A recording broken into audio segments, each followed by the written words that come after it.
I was sitting at the dining table my grandfather built with his own two hands, eating a warm bowl of seafood gumbo after a grueling 12-hour shift. My daughter-in-law marched into the room, her designer heels clicking sharply against the original hardwood floors, and screamed, "I do not want this old woman here." She grabbed my heavy wool coat from the hallway rack and threw it out the front door into the freezing November rain. My own son, the boy I carried and raised, stood in the doorway and looked at the floor. He muttered, "It is our house now, Mom. Peyton needs her space." They thought they were evicting a helpless, tired old lady. They had no idea that I had spent the last 35 years working as a forensic accountant for the Internal Revenue Service, and by throwing me out, they had just triggered a federal trap I had set specifically for their complete financial ruin. Before I dive into the details of this story, please let me know where you are watching from in the comments below. If you have ever had to teach a devastating lesson to an entitled person who mistook your quiet grace for weakness, please hit the like button and subscribe to the channel to find out how this night changed everything. The evening had started like any other chilly autumn Tuesday in my historic neighborhood in Atlanta. My name is Loretta, and I am 64 years old. My home, a beautiful 3-story Victorian with a wraparound porch, had been in my family for 3 generations. My grandfather bought this house with cash he saved from working 3 manual labor jobs during an era when black men were rarely allowed to own property in this part of town. My father maintained it, and when my late husband passed away, I poured every ounce of my love and sweat into keeping it pristine. The walls held the memories of Sunday dinners, echoing with laughter, the smell of collard greens and sweet potato pie, and the safety of a true family sanctuary.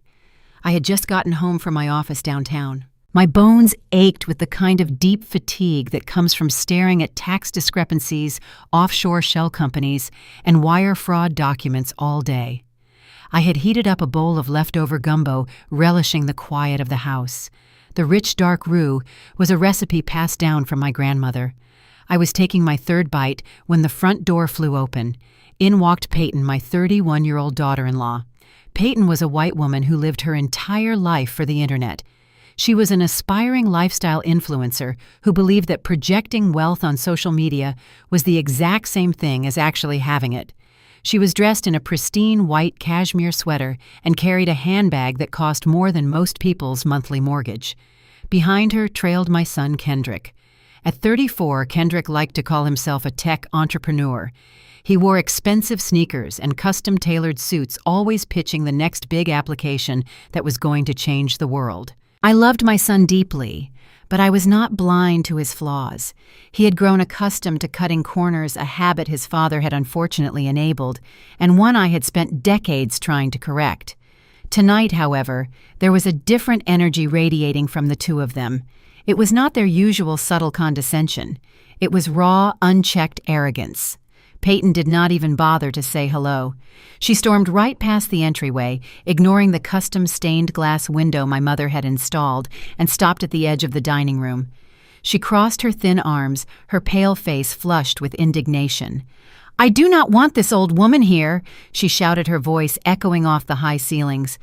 I paused with my spoon, halfway to my mouth. I did not drop it. I did not gasp.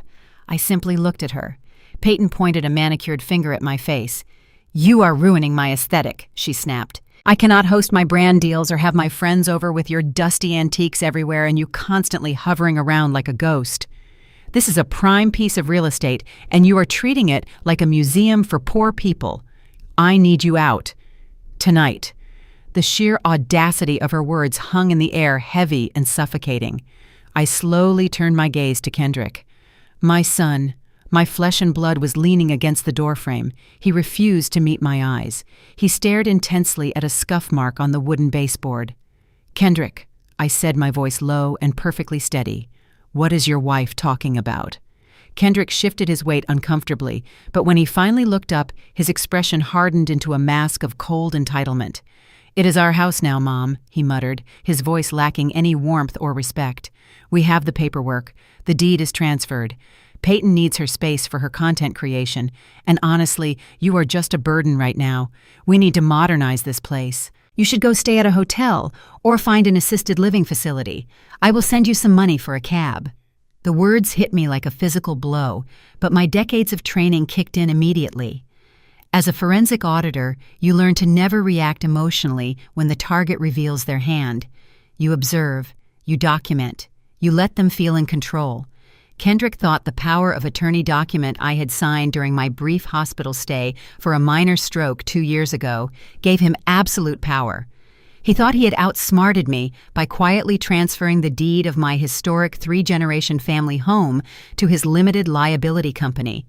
He thought I was just an oblivious elderly woman who filed basic tax returns for the city clerk. He never bothered to ask what my actual job title was. Peyton scoffed at my silence. "Did you not hear him?" she demanded, stepping closer to the oak table. "Get out." She spun around, marched into the hallway, and grabbed my heavy wool winter coat from the brass coat rack. With a dramatic and cruel swing of her arm, she opened the heavy front door and tossed my coat onto the freezing concrete of the front porch.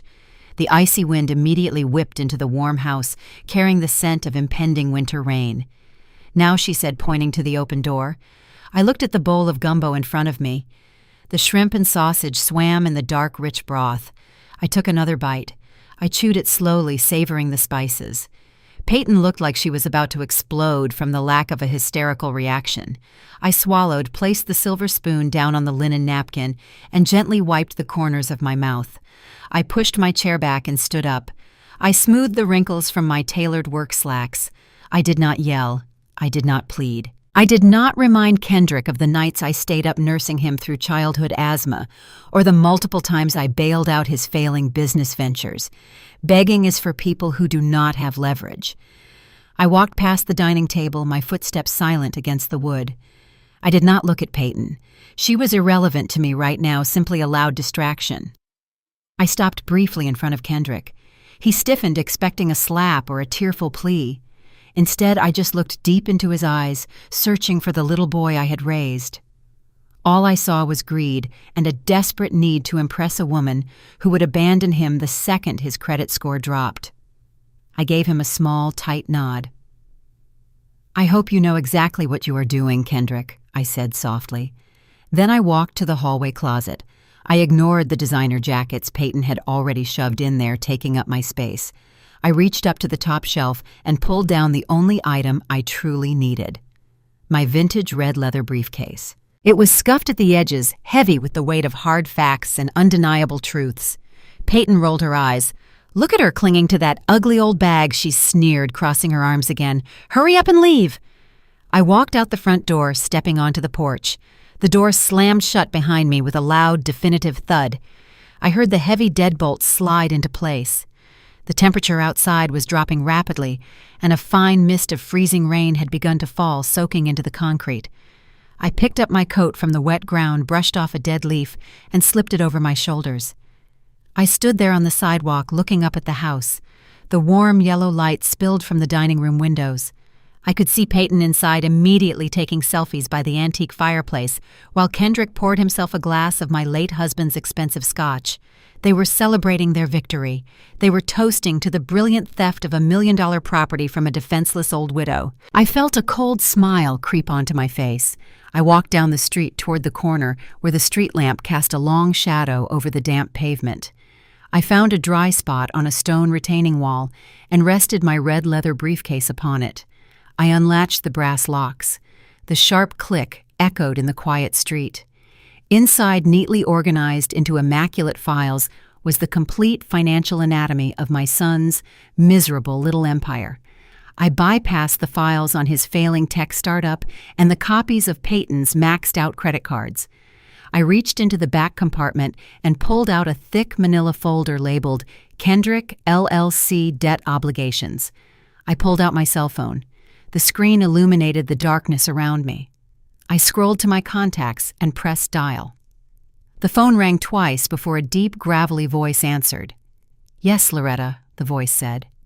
It was Silas, my personal attorney and a former federal prosecutor who had been a dear friend of my family for 30 years. "Silas," I said, my voice perfectly steady despite the freezing wind biting at my cheeks. "They took the bait. They threw me out and claimed the property under the corporate entity." Silas chuckled dryly on the other end of the line. "Arrogance is a predictable disease," he replied. Do you want me to initiate the next phase?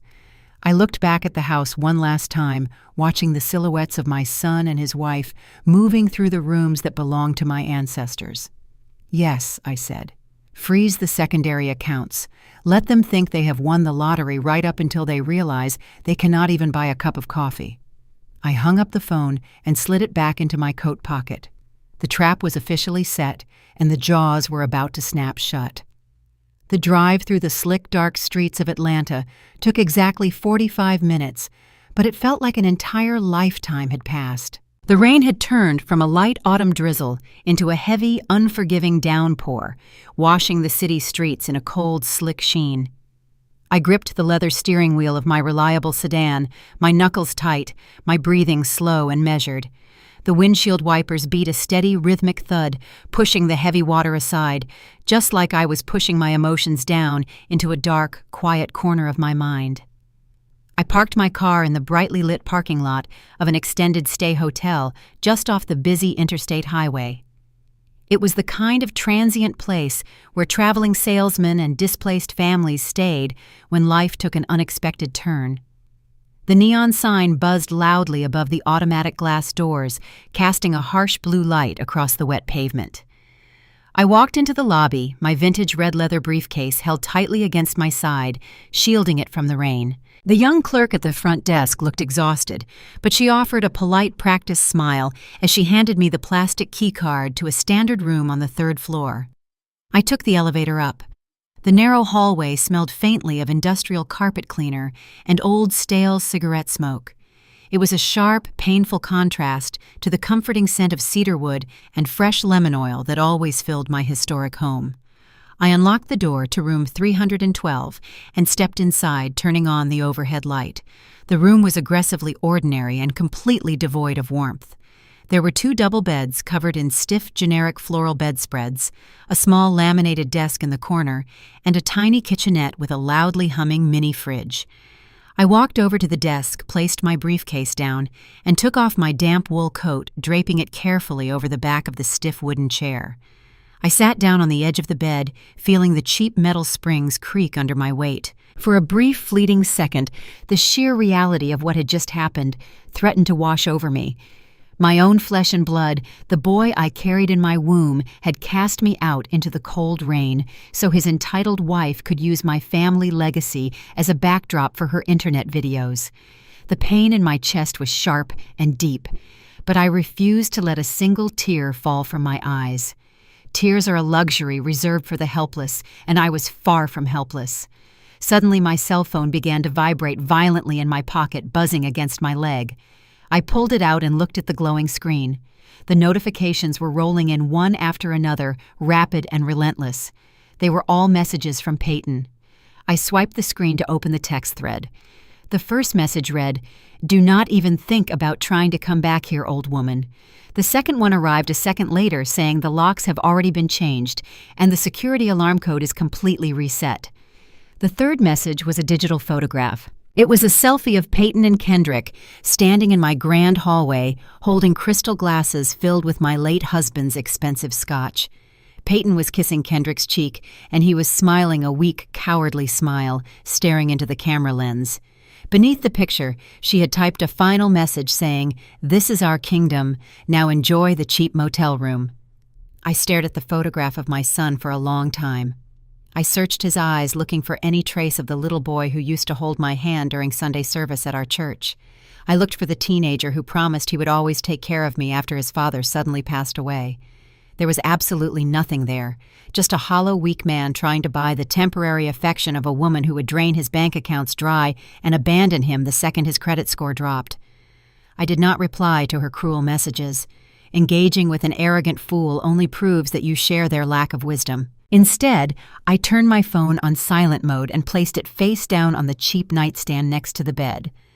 I stood up, walked over to the desk, and opened my red leather briefcase. I pulled out my slim silver laptop computer and plugged the power cord into the wall outlet. I connected to the hotel's unsecured wireless internet network and immediately opened my highly secure web browser. As a professional forensic accountant, I know better than to leave digital footprints, but tonight I needed to see exactly how deep my son had dug his own grave. I navigated to my primary banking portal and typed in my complex login credentials. I took a deep, calming breath before hitting the Enter key. The screen loaded, displaying my various account balances. I immediately clicked on the tab for my emergency savings account. The number staring back at me on the bright screen was exactly 0. I felt a cold, heavy knot tighten deep in my stomach. $40,000 was completely gone. Every single penny had been wiped out. I had built that emergency fund over 3 decades, sacrificing family vacations and new clothes just to make sure I would never be a financial burden to anyone if a medical emergency struck. I knew exactly how Kendrick had gained access to that specific account. 2 years ago, I suffered a minor stroke. It was a terrifying experience that left me hospitalized for a week and confined to strict bed rest for an entire month. During that highly vulnerable time, Kendrick played the role of the devoted, loving son perfectly. He visited me in the hospital every single day, brought me warm soup, and held my hand while I cried. He convinced me that he needed limited access to my bank accounts just to pay my utility bills and handle my incoming medical expenses while I recovered at home. I trusted him completely because he was my child. I signed a legal document giving him authorized user status on that specific savings account. It was the biggest mistake of my adult life and the most painful lesson a mother could ever learn. He had waited 2 entire years playing the long, patient game just to strike when I was distracted.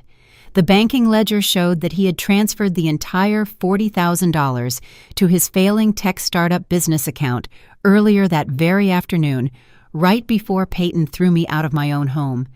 The intense betrayal burned hot in my chest. This was not just a simple theft, it was a profound, sickening violation of the sacred bond between a mother and her child. Black mothers in our community give absolutely everything they have to elevate their sons. We scrub floors, we work double shifts, we swallow our fierce pride to ensure our boys have a valid seat at the table of success.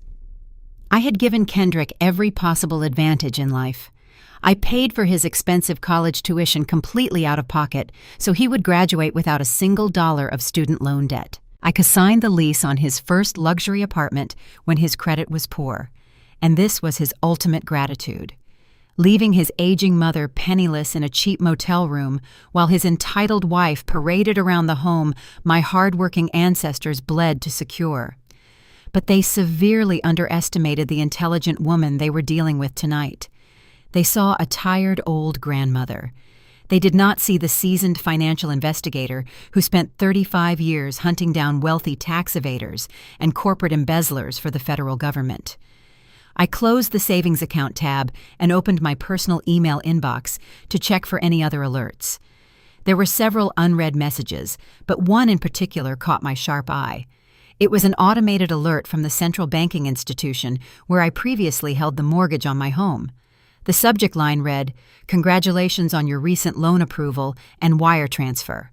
My eyes narrowed in confusion. I had paid off the entire mortgage on that Victorian house 15 years ago. I clicked on the email and read the detailed contents carefully. My heart began to pound a slow, steady rhythm against my ribs. Kendrick had not just stolen my emergency cash, he had used the general power of attorney document I carelessly signed during my stroke recovery to take out a massive second mortgage on my property. He had leveraged the historic equity of my family home to secure a $150,000 cash loan. The banking email confirmed that the massive funds had been dispersed directly into the limited liability company account registered in his name and Peyton's name. A cold, brilliant wash of clarity swept over my entire body. This was no longer just a sad family dispute over a historic house. This was no longer just a spoiled child throwing an entitled tantrum. By taking out a fraudulent loan against a federally insured property and moving those stolen funds across state lines into a corporate business account, Kendrick and Peyton had crossed a massive permanent legal boundary. They had arrogantly committed federal wire fraud, bank fraud, and elder financial abuse all in one single afternoon. I sat back in the cheap wooden chair and stared at the glowing computer screen. A slow, genuine smile spread across my face, reaching all the way to my eyes. If they had simply kicked me out of the house, I would have hired a lawyer and sued them in civil court to get my property back. It would have been a long, messy, painful process, but I would have eventually won. But by executing this massive fraudulent loan, they had unknowingly handed me the exact weapon I needed to destroy their lives permanently. I did not need to fight them in a local family court anymore. I was going to hand them directly over to the Federal Bureau of Investigation. I reached into my red leather briefcase and pulled out a fresh yellow legal pad and a heavy gold fountain pen. I began to write down every single transaction, every account number, and every digital timestamp. I was no longer a grieving mother mourning the loss of a son. I was a federal auditor, and my own son was officially under my investigation. The cheap hotel room did not feel cold anymore. It felt like a secure war room, and I was the commanding general silently preparing for absolute victory. Sunday morning has always been a sacred tradition in my community. For over 40 years, I have attended the Greater Mount Zion Baptist Church. It is a cornerstone of our neighborhood, a place where generations of Black families have gathered to share their heavy burdens and celebrate their highest triumphs. The sanctuary smells of aged oak pews and the sweet floral perfume worn by the older church mothers. The sunlight filters through the tall stained glass windows, casting warm, colorful shadows across the choir loft. This was my safe harbor. This was the one place where I demanded absolute respect. I knew my son would try to control the narrative. Kendrick understood that in our culture the church is the ultimate court of public opinion. If you lose the respect of the congregation, you lose your standing in the entire community. He knew that the church mothers would eventually start calling the house to check on me. He needed to plant his vicious lies before my absence raised any suspicious eyebrows. I sat in my parked car across the street from the church building, quietly watching the front doors. I watched as Kendrick and Peyton walked up the concrete steps. They looked entirely out of place among the familiar faces of my congregation. Peyton was wearing a modest but painfully expensive designer dress, trying entirely too hard to look like a grieving daughter-in-law. Kendrick wore a dark, tailored suit and carried a large leather-bound Bible that I knew for a fact he had never opened in his entire adult life. He was holding Peyton's hand tightly, playing the role of the exhausted, devoted son. They were putting on a brilliant theatrical performance for the usher board, standing by the heavy wooden double doors of the large church. I waited until the opening worship service was well underway. I wanted them to feel comfortable and secure. I wanted them to have enough time to spread their poison to the people who mattered most. I stepped out of my car into the crisp Sunday morning air. I was not dressed like a confused elderly woman who belonged in an assisted living facility. I wore my tailored emerald green church suit with a matching wide-brimmed hat. My pearls were perfectly placed around my neck. I carried my vintage red leather briefcase in my right hand like a loaded weapon. I walked up the front steps and nodded at the late ushers standing in the foyer. They looked at me with wide eyes, clearly surprised to see me walking under my own power. I pushed open the heavy wooden doors and stepped into the rear of the main sanctuary. The choir had just finished their opening hymn, and the congregation was settling into the wooden pews. Pastor Thomas was standing at the pulpit adjusting his tall microphone. Down at the very front row, sitting quietly in the seats usually reserved for my family, were Kendrick and his deceitful wife, Peyton. Pastor Thomas cleared his throat and looked down at Kendrick with a deeply sympathetic expression. He spoke into the microphone, his deep voice echoing across the large, quiet room. "Church family," he said slowly, "we want to lift up Brother Kendrick and his wife Peyton in our special prayers this morning. Kendrick has informed me of some heartbreaking news regarding our beloved sister Loretta.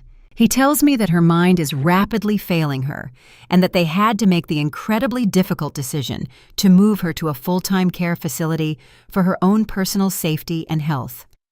A collective gasp rippled through the congregation. Several of the older church mothers shook their heads in sorrow, pressing their laced handkerchiefs to their faces. Peyton stood up and turned around to face the large, crowded room. She placed a dramatic hand over her heart and managed to squeeze out a single fake tear. "It has been very hard on us," she said, her voice trembling perfectly. "We love her so much, but she was becoming a danger to herself. We just want her to be safe. We had to take over her affairs because she is completely lost now." I stood at the back of the center aisle and listened to her blatant lies. The sheer audacity of this white woman standing in my church, telling my community that my brilliant mind was gone, made my blood boil, but I did not react with anger. I simply began to walk slowly down the long, red-carpeted aisle. The sharp, confident clicking of my leather heels against the hardwood floors cut through the sympathetic murmurs of the crowd. One by one, the heads of the congregation turned to look at me. The soft, sympathetic whispers instantly died in their throats. The silence in the massive sanctuary became absolute. It was so quiet you could hear a pin drop on the thick carpet. People nudged their neighbors, pointing in disbelief as I glided down the aisle. I held my head high, my posture perfectly straight. I did not look like a woman who was losing her cognitive functions. I looked like a queen coming to reclaim her stolen throne. I saw the exact moment Kendrick noticed the shift in the room. He turned around to see what everyone was staring blindly at. His jaw physically dropped open in absolute pure shock. Peyton froze mid-sniffle. Her fake tear dried up instantly as the blood drained entirely from her pale face. I walked straight up to the front row, right past the stunned church mothers, and stopped right at the wooden altar. Pastor Thomas was gripping the wooden edges of his pulpit, his eyes darting between me and my son. "Sister Loretta," he stammered, leaning away from the microphone. "Praise the Lord, we are so very glad to see you. Kendrick told us you were unwell and unable to be here today." I turned slowly to face the pastor and smiled warmly. "I am perfectly fine, Pastor Thomas," I said, my voice carrying clearly through the silent sanctuary without needing a microphone. "My mind is as sharp as it was the day I audited the city budget. It seems my son and his lovely wife were simply completely misinformed about my current living situation." The congregation began to murmur loudly now.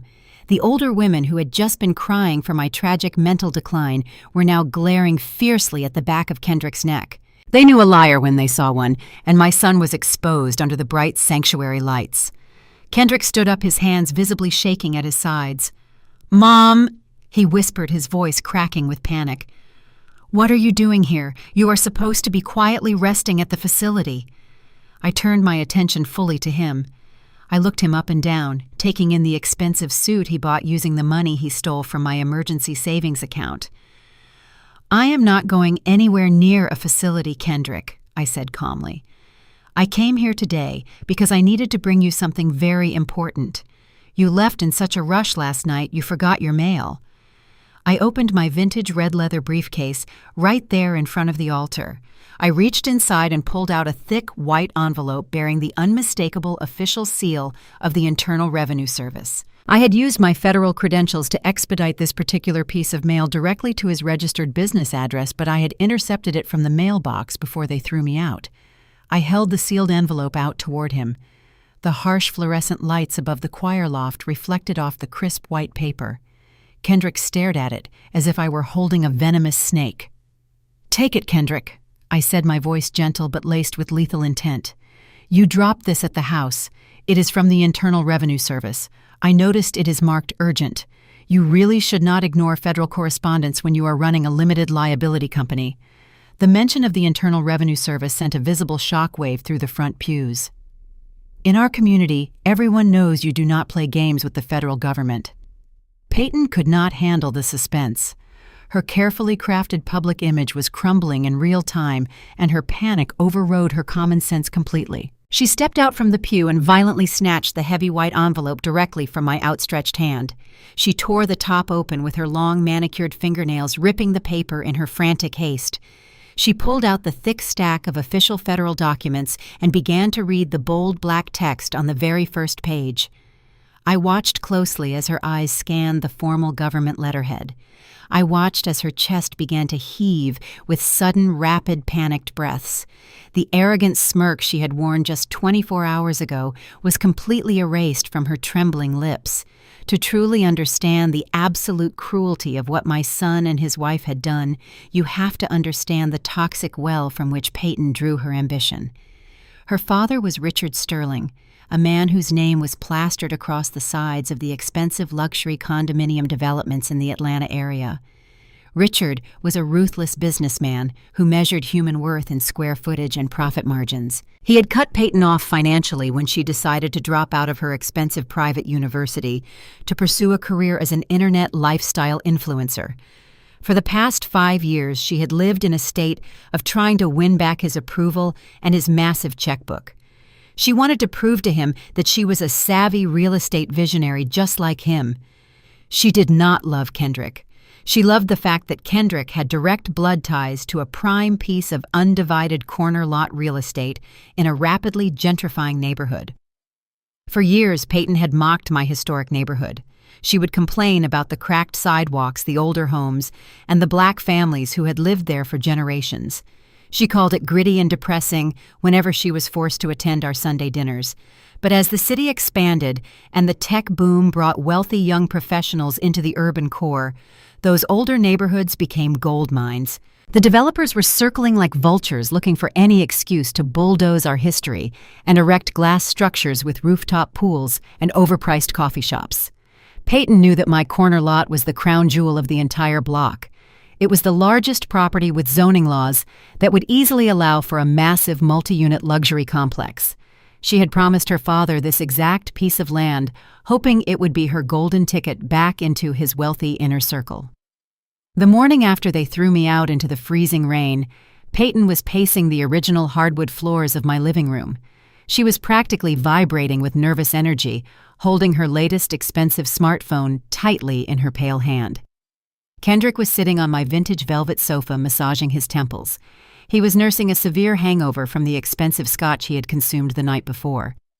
Peyton did not care about his headache. She only cared about the timeline. She stopped pacing and glared at him, demanding that he call the title company to push the closing date forward. "We need this finalized by Friday," she insisted, her voice sharp and uncompromising. "My father has the demolition crews lined up and waiting for the signal.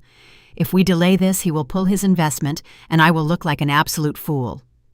Kendrick looked up at her, his eyes bloodshot and filled with weak hesitation. He told her that these things usually take time, and that the paperwork was still being processed. Peyton scoffed, crossing her arms in disgust. She reminded him that they had already taken out the $150,000 second mortgage against the house to cover the massive debts his failing tech company had accumulated. They were bleeding cash, and the only way to cover their tracks and secure their lavish lifestyle was to sell the property directly to her father's firm for a massive multi-million-dollar payout. She leaned in close to him and whispered that if he messed this up, she would walk out the door and leave him with nothing. Kendrick swallowed hard, completely terrified of losing the woman he had sacrificed his own mother to keep. He pulled his phone from his pocket and dialed the number for the executive title company they had hired. He put the call on speakerphone so Peyton could hear every word. The phone rang 3 times before a polite corporate voice answered the line. The agent on the other end recognized Kendrick's voice immediately. They exchanged brief, hollow pleasantries before Kendrick awkwardly cleared his throat and demanded that they expedite the final closing documents for the property transfer. He used his best fake executive voice, trying to sound commanding and important. He told the agent that the buyer was Richard Sterling and that they expected premium immediate service. Peyton smiled a tight, triumphant smile, feeling the immense power of her father's name working its magic. But the polite agent on the other line did not sound impressed or intimidated. In fact, the agent sounded deeply uncomfortable. There was a long, heavy pause on the phone, the kind of pause that makes the air in the room feel suddenly thick and difficult to breathe. The agent finally spoke again, her voice tight with professional hesitation. She explained that there was a significant problem with the final title clearance. Peyton immediately stopped smiling and stepped closer to the phone, her eyes wide with sudden panic. Kendrick sat up straight, his hangover completely forgotten as a cold sweat broke out across his forehead. He asked the agent what kind of problem she was talking about. He insisted that the deed had been transferred cleanly and that he had the legal power of attorney to execute the sale. The agent agreed that the deed transfer appeared standard on the surface, but when they ran the deep background check required for a commercial demolition sale, they found an anomaly. Kendrick gripped the edge of the coffee table, his knuckles turning white. He demanded to know exactly what the agent meant by an anomaly. Peyton began to chew aggressively on her perfectly manicured thumbnail, a nervous habit she only displayed when she felt her fragile world slipping out of her absolute control. She leaned closer to the device, practically shouting into the small microphone. She told the agent that there must be some sort of clerical mistake because the house belonged to her husband and there were no other heirs to contest the transfer. The agent sighed softly over the speakerphone.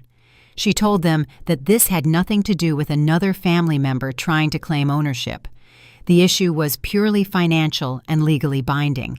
She stated clearly that the title was clouded by a massive financial encumbrance that had been quietly registered years ago. Peyton felt a sudden cold chill run down her spine. She demanded clarification, her voice rising in pitch and volume. The agent explained that while Kendrick's power of attorney allowed him to initiate the transfer of the primary deed, it did not magically erase existing financial obligations securely attached to the property itself. Kendrick stammered, completely confused by the legal jargon. He told the agent that his mother had paid off the original mortgage over 15 years ago and that the house was entirely free and clear of any bank loans until they took out the recent second mortgage. The agent corrected him gently but firmly. She informed him that there was an active and completely valid secondary promissory note legally filed against the property. It was a private lien heavily secured by the estate, and it had absolute priority over any new commercial sale or demolition permit. The color completely drained from Peyton's face as she stared at the phone. She asked the agent for the exact amount of this hidden lien, assuming it was some minor unpaid property tax bill or a small contractor dispute that her wealthy father could easily brush aside with petty cash. The agent cleared her throat and read the figures directly from the official county records. The lien was registered for the principal amount of exactly $300,000 plus a decade of compound interest. Peyton gasped out loud, her hand flying up to cover her mouth. Kendrick felt his stomach twist into a painful knot. $300,000 was an impossible amount of money for them to produce. It was more than double the fraudulent loan they had just secured. The agent continued speaking, oblivious to their silent panic. She told them the sale could not proceed. Peyton snatched the phone from the coffee table. She demanded to know the identity of the person holding this massive hidden lien. She assumed it was a predatory lending company that had somehow tricked an elderly woman into signing away her equity. She told the agent that they would immediately hire the best corporate attorneys in the city and file a massive lawsuit for predatory practices to force the hidden lien to be vacated permanently. The agent remained perfectly calm in the face of Peyton's screaming. She informed Peyton that the lien was not held by a bank or a shady lending corporation. It was a private contractual agreement properly notarized and filed with the state. The agent read the name of the lien holder aloud. The name echoed through the quiet living room, hanging in the air like a death sentence. The lien was legally held entirely and exclusively by a brilliant woman who knew exactly what they were going to do, a woman named Loretta. The Oakwood Country Club was a fortress of extreme wealth and old Southern privilege. Peyton had meticulously planned this lavish Sunday brunch on the outdoor terrace to impress her internet followers and the wealthy wives of her father's business associates. She believed that hosting this extravagant event would solidify her false status as a wealthy real estate heiress. I had never desired to be part of such an arrogant environment, but I understood the undeniable power of moving confidently through spaces where you are completely unexpected. I did not arrive in a taxi or sneak quietly through a side entrance. I arrived in a chauffeured black town car as the personal and highly esteemed guest of Judge Marcus Harrison. Judge Harrison was a senior federal circuit judge and one of the very few black men who commanded absolute, unbreakable respect within the iron gates of Oakwood. He and my late husband had been loyal fraternity brothers in college, and he had remained a fiercely protective friend to our family for decades. When I called him and explained exactly what my own son and his cruel wife had done, the judge did not hesitate for a single second. He immediately offered me his arm and his formidable legal reputation to ensure my entrance was nothing short of a spectacular public execution. I wore a tailored ivory suit that fit my frame, perfectly accessorized with a simple string of authentic pearls and my grandmother's vintage diamond brooch. I carried my red leather briefcase with the casual, elegant grace of a woman holding a priceless ancient artifact. As Judge Harrison and I stepped onto the sun-drenched stone terrace, the ambient noise of clinking crystal glasses and polite laughter seemed to drastically lower in volume. The older wealthy patrons nodded respectfully to the judge, their eyes darting toward me with quiet, intense curiosity. I kept my posture completely straight and my expression completely unbothered, refusing to show any intimidation. We were led by the head waiter to a prime table directly in the center of the terrace, surrounded by lush, blooming hydrangeas and overlooking the meticulously groomed green lawn. It took exactly 4 minutes for Peyton to finally spot me among the crowd. She was sitting 3 tables away, completely engrossed in recording a vanity video for her social media followers. She was holding her expensive smartphone high, posing with a tall glass of imported mimosa, and laughing loudly at a terrible joke someone had just made. When her wandering eyes finally scanned the terrace crowd and locked directly onto my calm face, her fake, joyful expression completely shattered into a million pieces. The transition from a bubbly, confident internet personality to a terrified, desperate woman happened in less than a single fleeting second. I slowly picked up my heavy crystal water glass and took a deliberate sip, holding her panicked gaze the entire time. Peyton abruptly stood up from her table, nearly knocking over her delicate wooden chair in the process. She completely ignored the confused questions from her wealthy guests and began marching aggressively toward where the judge and I were comfortably seated. Her pale face was flushed with a deeply ugly mixture of intense embarrassment and profound irrational anger. She was absolutely terrified that her carefully constructed illusion of limitless wealth and total control was about to be publicly destroyed in front of her peers. She stopped right next to my chair, leaning down so her face was dangerously close to mine. Her expensive floral perfume was overwhelming and sickly sweet, masking the distinct scent of her rising fear. "What are you doing here?" she hissed, her voice trembling with a barely contained furious rage. "You do not belong in a prestigious place like this, and you certainly do not have an active membership. I am going to call the private security guards and have you physically dragged out into the parking lot right this instant." I did not even turn my head to look at her right away. I calmly picked up my crisp linen napkin and unfolded it, placing it gently across my lap. Judge Harrison, however, did not ignore her blatant disrespect. He set his heavy silver fork down on the table with a sharp, definitive clink that made Peyton physically jump back in sudden surprise. "Young lady," the judge said, his deep baritone voice carrying the absolute unyielding authority of a federal courtroom, "you are addressing my personal invited guest.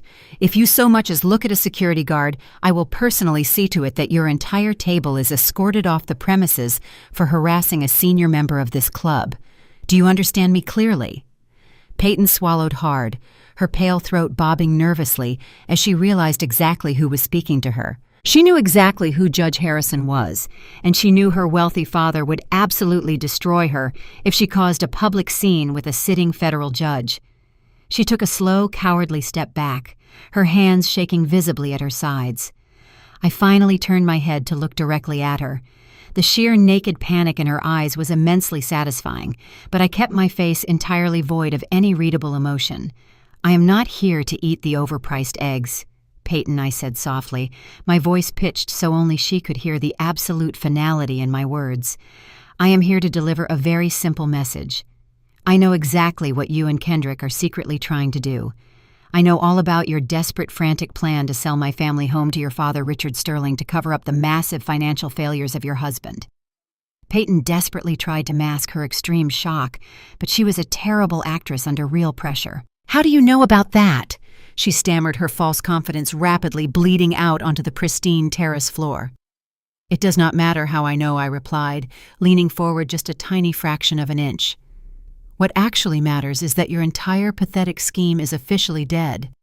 You cannot sell the house," I whispered softly, letting the words sink in. "I hold a legally binding $300,000 promissory note against the property. It is a fully secured recorded lien, and your commercial sale cannot move forward a single inch until that massive debt is completely satisfied in cash. The remaining color drained from Peyton's face so fast, I genuinely thought she might faint right there beside the blooming hydrangeas. Her mind raced frantically, trying to comprehend the sheer magnitude of the financial brick wall she had just slammed into at full speed. $300,000 was an impossible, insurmountable figure for them to produce. It was a massive sum that would entirely wipe out any potential profit from the sale and leave them completely drowning in the fraudulent debt they had already acquired. She opened her mouth to speak, but no sound came out. She just stared at me blankly as the devastating reality of her absolute failure crushed the breath completely out of her lungs. "You have a wonderful brunch, Peyton," I said, offering her a small, chilling smile. "And please do tell your wealthy father that I am very much looking forward to speaking with his corporate lawyers very soon." Peyton stumbled backward, her expensive designer heels catching awkwardly on the uneven stone paving. She bumped heavily into a passing waiter, sending a large silver tray of champagne flutes crashing violently to the hard ground. The loud, shattering glass drew the attention of every single wealthy patron on the quiet terrace. Her own guests stared at her in horror. Completely humiliated and thoroughly defeated, Peyton turned and practically ran toward the clubhouse exit, leaving her designer purse and her false dignity behind her. The long drive back from the exclusive club to the historic home she had stolen from me must have been a chaotic blur of rage for her. Peyton was a shallow woman who survived purely on the perception of her own superiority, and I had just stripped her naked in front of the exact people she worshipped. When her expensive car finally slammed into the concrete driveway of my home, she did not even bother to turn off the engine properly before storming toward the front door. She threw the heavy wooden door open with enough force to crack the vintage plaster on the interior hallway wall. Kendrick was sitting comfortably on my velvet sofa, watching a game on the large television he had purchased with my stolen emergency funds. He looked up entirely surprised by the sudden loud noise and the absolute sheer fury radiating from his young wife. Before he could even ask her why she was home early, Peyton crossed the living room and violently slapped him across the face. Kendrick yelled, grabbing his extremely red, swollen cheek in absolute terror. He desperately promised to fix it by forging the legal release. The sharp, stinging pain across Kendrick's cheek was nothing compared to the absolute terror twisting in his stomach. He sat on my velvet sofa holding his face while Peyton screamed at him. She demanded that he fix the massive financial problem immediately, or she would pack her designer bags and leave him for good. Kendrick knew Peyton was not making an empty threat. She was a woman who required constant luxury and public validation to survive. Without the massive payout from her father's real estate development firm, they were both entirely ruined. Kendrick had drained my emergency savings and taken out a massive fraudulent loan just to keep up the fake appearance of a wealthy tech entrepreneur. Now the walls were rapidly closing in on him. He promised Peyton he would handle the massive lien. He told her to go upstairs and take a warm bath while he made some important business calls. Kendrick did not make any calls. He knew there was no one he could call to borrow that kind of money.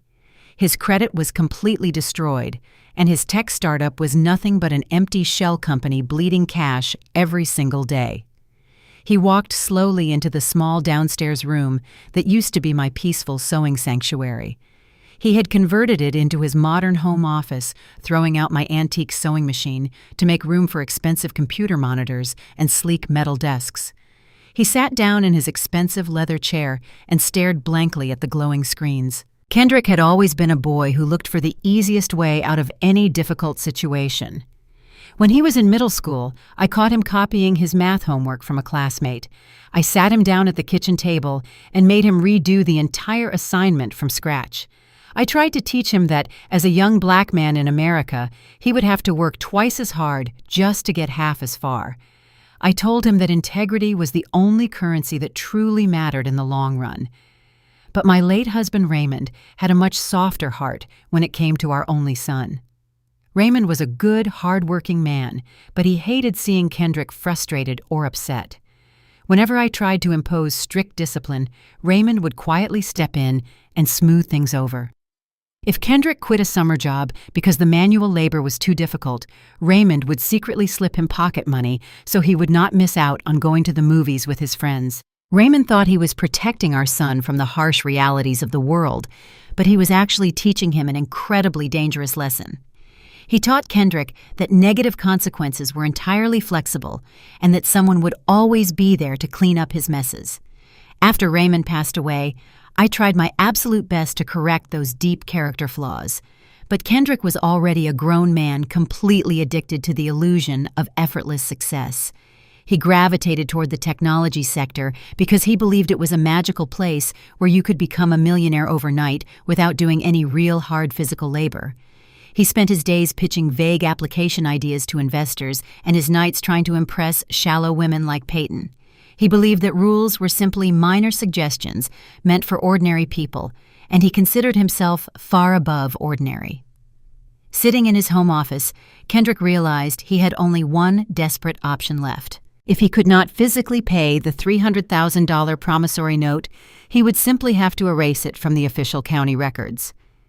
He opened his secure web browser and navigated to the local county clerk online portal. He downloaded the standard legal forms required to officially release a property lien. The form was relatively simple. It required the legal name of the lien holder, the property address, the original loan amount, and a legally binding signature verified by a licensed state notary public. Kendrick cracked his knuckles and opened his expensive graphic design software. He was a terrible businessman, but he was genuinely skilled with computers and digital manipulation. He pulled up an old digital copy of a tax return I had filed for him years ago. He zoomed in closely on my signature at the bottom of the page. Using a specialized digital pen, he carefully traced the exact loops and curves of my handwriting. He practiced my signature dozens of times on a blank digital canvas until he could replicate it perfectly without any hesitation. Then he copied the forged signature and pasted it directly onto the release of lien document. But a signature alone was not enough to fool the county clerk. He needed an official notary stamp. Kendrick searched the internet for images of local notary stamps. He found a clear picture of a stamp belonging to a notary public who operated out of a small shipping store 2 towns over. He downloaded the image and used his design software to extract the circular seal and the official commission number. He digitally layered the fake stamp over my forged signature, adjusting the opacity and color to make it look exactly like blue ink pressed firmly onto white paper. He spent 3 entire hours perfecting the fraudulent document. He meticulously adjusted the digital shadows and the slight imperfections to ensure it would pass any basic visual inspection. He was sweating profusely, his heart pounding loudly in his chest. He knew that what he was doing was highly illegal, but the crushing fear of losing Peyton and facing the absolute humiliation of bankruptcy pushed his moral compass completely off the table. He saved the final forged document as a secure file. He took a deep breath, closed his eyes for a brief second, and uploaded the fraudulent release form directly into the county clerk digital submission portal. He clicked the submit button and watched the loading bar slowly fill the screen. A bright green checkmark appeared, confirming the document had been successfully received and was pending final review. Kendrick exhaled a long, shaky breath and leaned back in his leather chair. He felt a sudden, massive surge of false triumph. He genuinely believed he had just outsmarted the entire legal system and officially secured his multi-million-dollar real estate payout. While Kendrick was committing felonies, I was sitting at the desk in my hotel room. The storm outside had finally passed. I was reviewing the detailed financial logs tracking every penny my son stole from me. I was building an airtight federal case file on my laptop. My cell phone was sitting on the desk next to my vintage red leather briefcase. Suddenly the phone vibrated and emitted a sharp chime. I picked up the device. I had set up an automatic property watch alert with the local county clerk office 15 years ago, right after I paid off my original mortgage. It was a free service designed to notify homeowners if any legal documents were filed against their deed. I opened the email and read the automated message. The system informed me that a release of lien document had just been submitted for my property address. I clicked the secure link to view the pending public record. The digital scan of the document loaded on my phone screen. I saw my name printed at the top. I scrolled down to the bottom and saw my signature replicated next to a fake blue notary stamp. I felt no anger. I felt no sadness. I felt a deep, profound sense of absolute clinical satisfaction. A slow, genuine smile spread across my face. Kendrick had always been arrogant, but I never truly realized how incredibly foolish his arrogance had made him. He thought he was simply fixing a minor paperwork problem to appease his angry wife and her wealthy father. He thought he was just manipulating a local county database. Forging a signature on a legal document and using a fake notary stamp is a serious state-level fraud. If he had simply used this forged document to trick a local contractor or settle a minor civil dispute, he might have only faced a few years in a state penitentiary. But Kendrick was not thinking about the massive interconnected web of federal financial laws. He was using this completely fabricated document to illegally clear the title on a piece of real estate that was deeply tied to a federally backed second mortgage. He was using it to facilitate a massive commercial wire transfer across state lines with a major corporate development firm. By submitting that forged signature into the official government portal to secure a fraudulent real estate transaction, my son had just elevated his petty local crime into a massive federal racketeering and wire fraud conspiracy. He had unknowingly handed me the exact weapon I needed to destroy him entirely and lock him in a federal prison cell for a very long time. The artisanal coffee shop on the corner of 5th and Main was exactly the kind of establishment Peyton worshipped. It was overpriced loud and completely devoid of any authentic character. The walls were painted a sterile, stark white, and the tables were made of reclaimed wood that cost more than most people's monthly rent. I sat in a hard metal chair near the large glass window sipping a simple black coffee. I did not belong in a place like this, and I had absolutely no desire to fit in.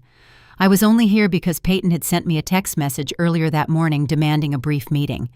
She claimed she wanted to resolve our little family misunderstanding like mature adults. I knew exactly what that meant. Kendrick had told her the lie she desperately wanted to hear. He had told her that the massive legal lien on my historic family home was completely cleared and that their multi-million-dollar real estate deal with her wealthy father was back on track. I took another slow, deliberate sip of my dark coffee, watching the busy street outside. The sky was a clear, brilliant blue, a sharp contrast to the dark, heavy storm that had washed over the city just 2 days prior. I felt a deep, profound sense of calm washing over my entire body. When you hold all the winning cards in your hand, you do not need to rush the final play. You simply sit back and let your opponent dig their own inescapable grave. Exactly 15 minutes past our agreed-upon meeting time, the heavy glass door of the coffee shop swung open. Peyton walked in, moving with an exaggerated sense of self-importance. She was dressed in a pristine beige trench coat and designer sunglasses that covered half of her pale face. She paused just inside the doorway, allowing the other patrons to notice her expensive outfit before she spotted me sitting quietly in the corner. A smug, arrogant smile spread across her lips as she marched confidently toward my table. She did not sit down immediately. Instead, she walked over to the busy counter and loudly ordered a complicated iced latte made with imported oat milk and sugar-free vanilla syrup. She paid no attention to the long line of people waiting patiently behind her. She acted as if the entire world was a carefully constructed movie set, and she was the undisputed wealthy star. After the barista handed her the tall plastic cup, she strutted over to my table and dropped her heavy leather designer handbag onto the reclaimed wood. She pulled out the metal chair across from me and sat down, crossing her long legs. She took a loud sip of her iced drink and let out a dramatic, exaggerated sigh. She took off her large sunglasses and looked at me with a mixture of fake pity and genuine disgust. She really believed she had won the absolute final victory over a tired, helpless old widow. "Well, Loretta," she began, her voice dripping with artificial sweetness, "I am really glad you decided to show up today. I was worried you might be too embarrassed to show your face after that pathetic little stunt you tried to pull at my private country club." I placed my ceramic coffee mug gently onto the wooden table and folded my hands neatly in my lap. I did not say a single word. I let her fill the empty silence with her toxic arrogance. Peyton reached into her expensive handbag and pulled out a crisp, white checkbook. She grabbed a gold-plated pen and began writing quickly, her manicured fingernails clicking against the hard surface of the table. We had a minor delay with the title company. She lied smoothly, not breaking eye contact. But Kendrick is a very smart man, and he completely handled the paperwork issue this morning. The house is officially cleared for demolition, and the sale to my father's development firm will be completely finalized by this Friday. She ripped the check from the booklet and slid it across the wooden table until it stopped right in front of my folded hands. I looked down at the piece of paper. It was a check made out to me in the amount of exactly $10,000. Peyton leaned back in her chair and crossed her thin arms over her chest. "Consider that a generous parting gift," she said with a cruel, mocking laugh. "Kendrick and I discussed it, and we decided we did not want you sleeping on the actual street. You can use that money to rent a nice little apartment in one of those sad, run-down neighborhoods you love so much." I looked at the forged signature on the bottom of the check. It was drawn from the limited liability company account that Kendrick had illegally set up to hide his massive debts. The very same account that my brilliant lawyer Silas had completely frozen just 12 hours ago under my direct federal authorization. I knew the account was entirely locked, but Peyton was completely oblivious to the massive storm gathering directly above her head.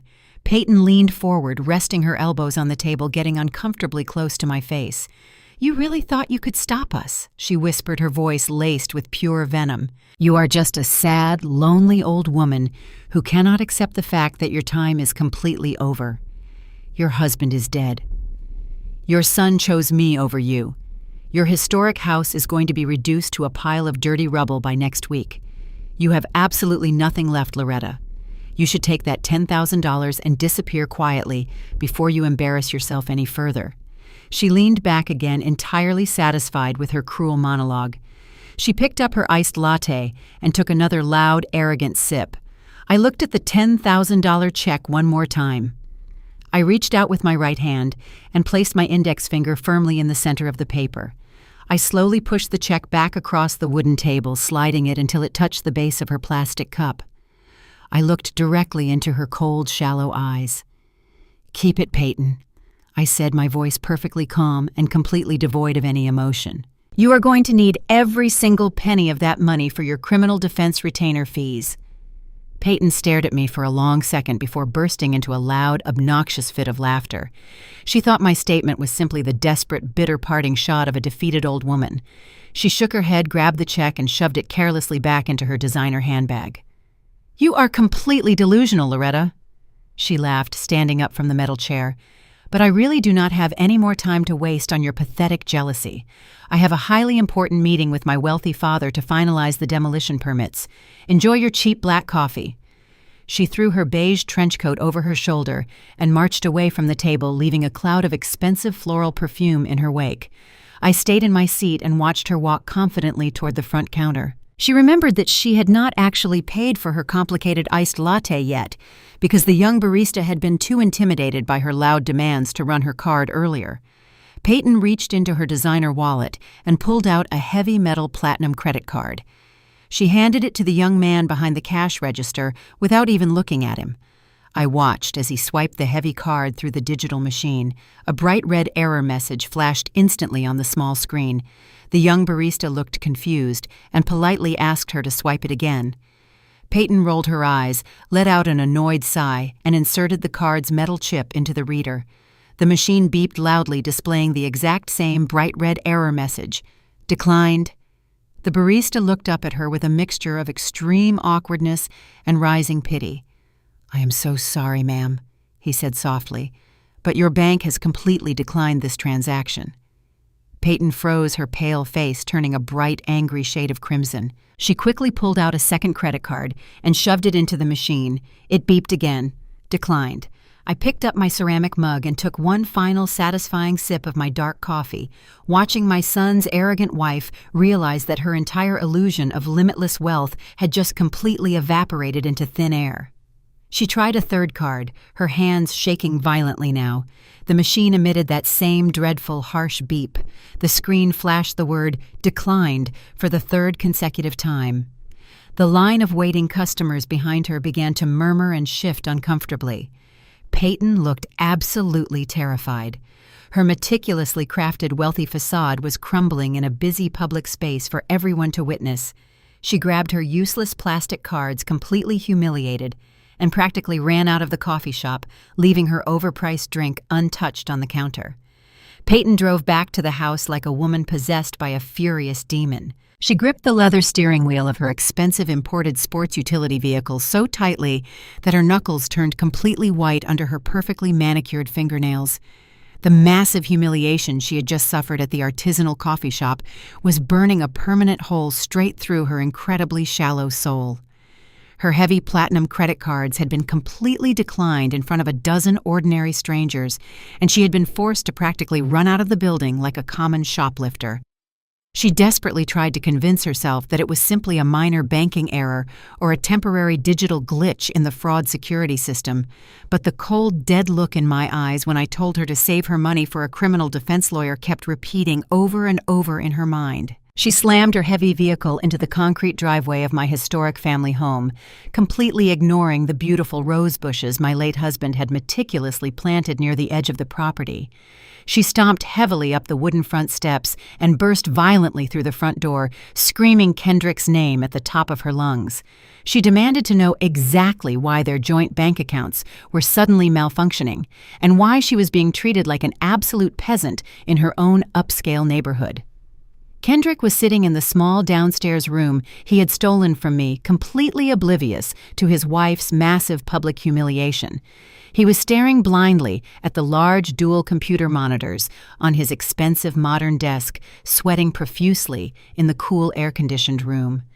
His failing technology startup was bleeding thousands of dollars every single day, and the vital server hosting bills were currently 3 weeks past due.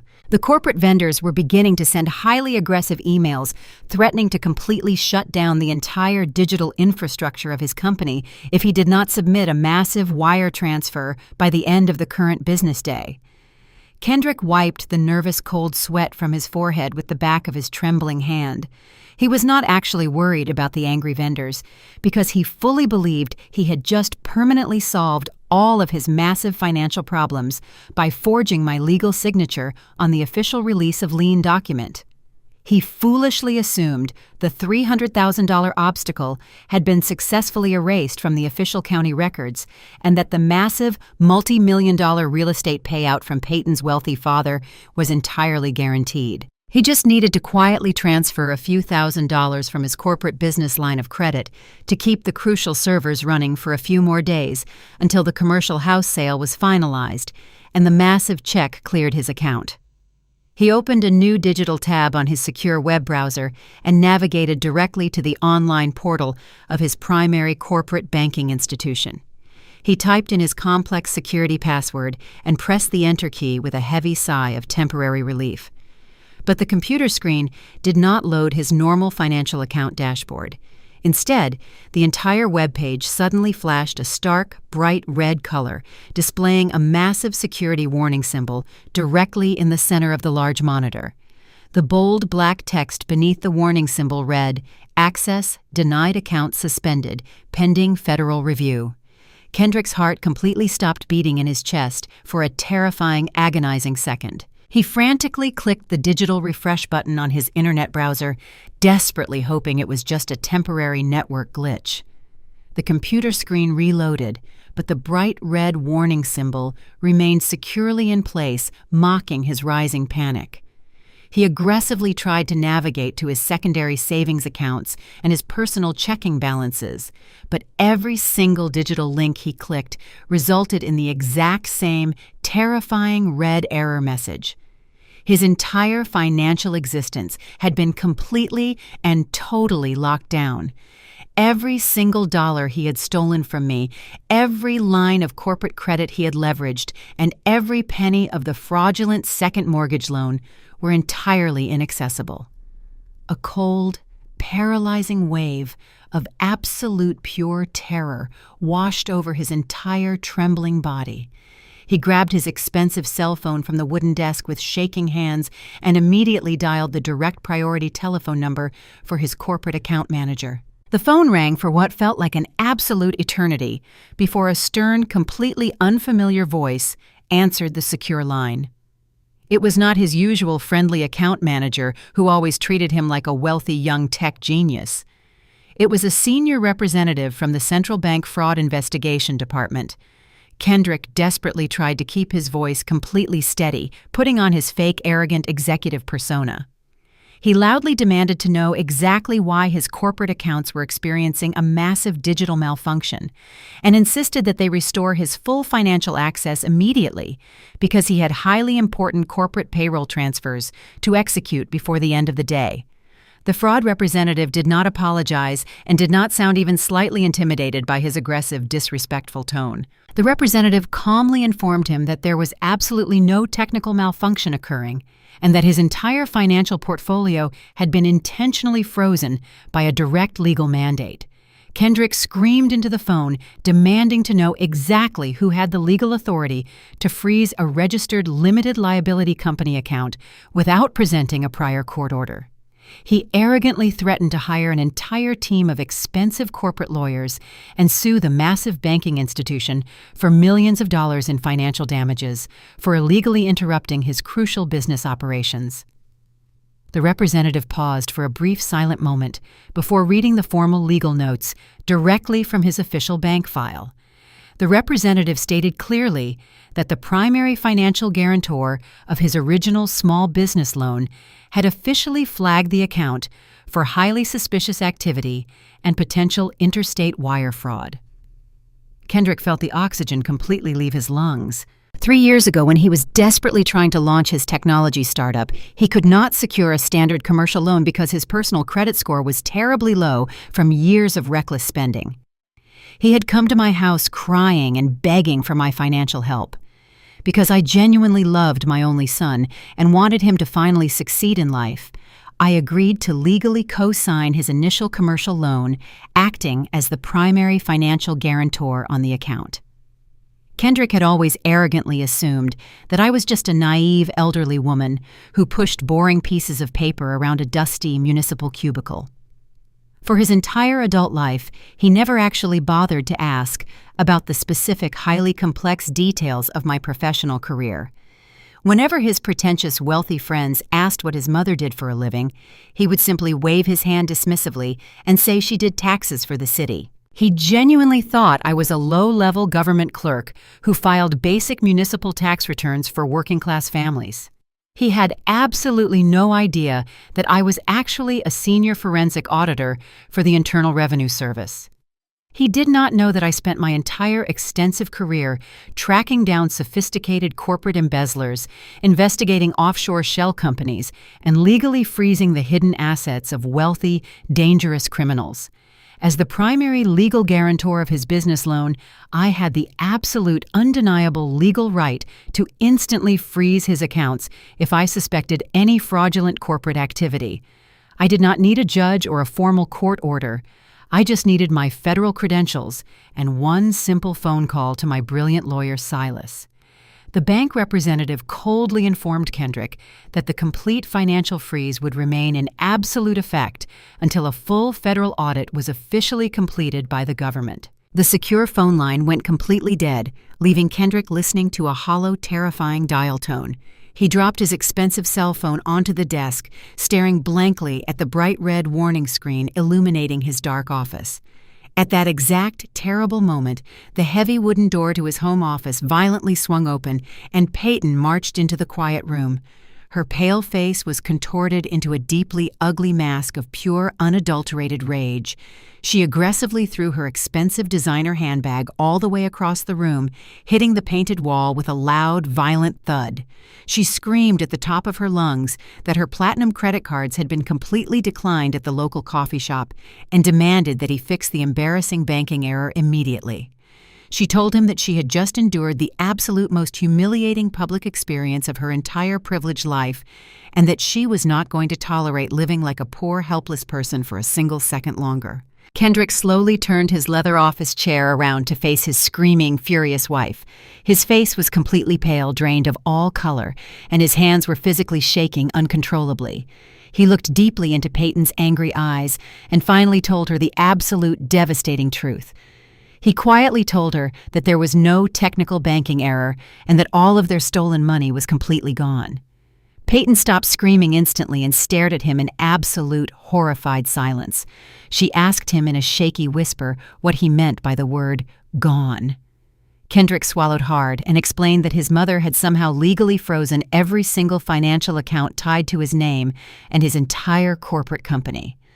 The sudden heavy panic in the room became incredibly suffocating. Peyton realized with absolute terrifying clarity that they had absolutely no money left to pay their massive mounting debts, no money to maintain their fake lavish lifestyle, and absolutely no money to even buy basic groceries for the week.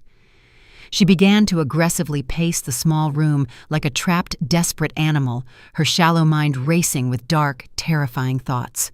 She suddenly stopped pacing and looked directly at Kendrick with wild, terrifying eyes. She told him that there was only one possible way out of this massive financial disaster.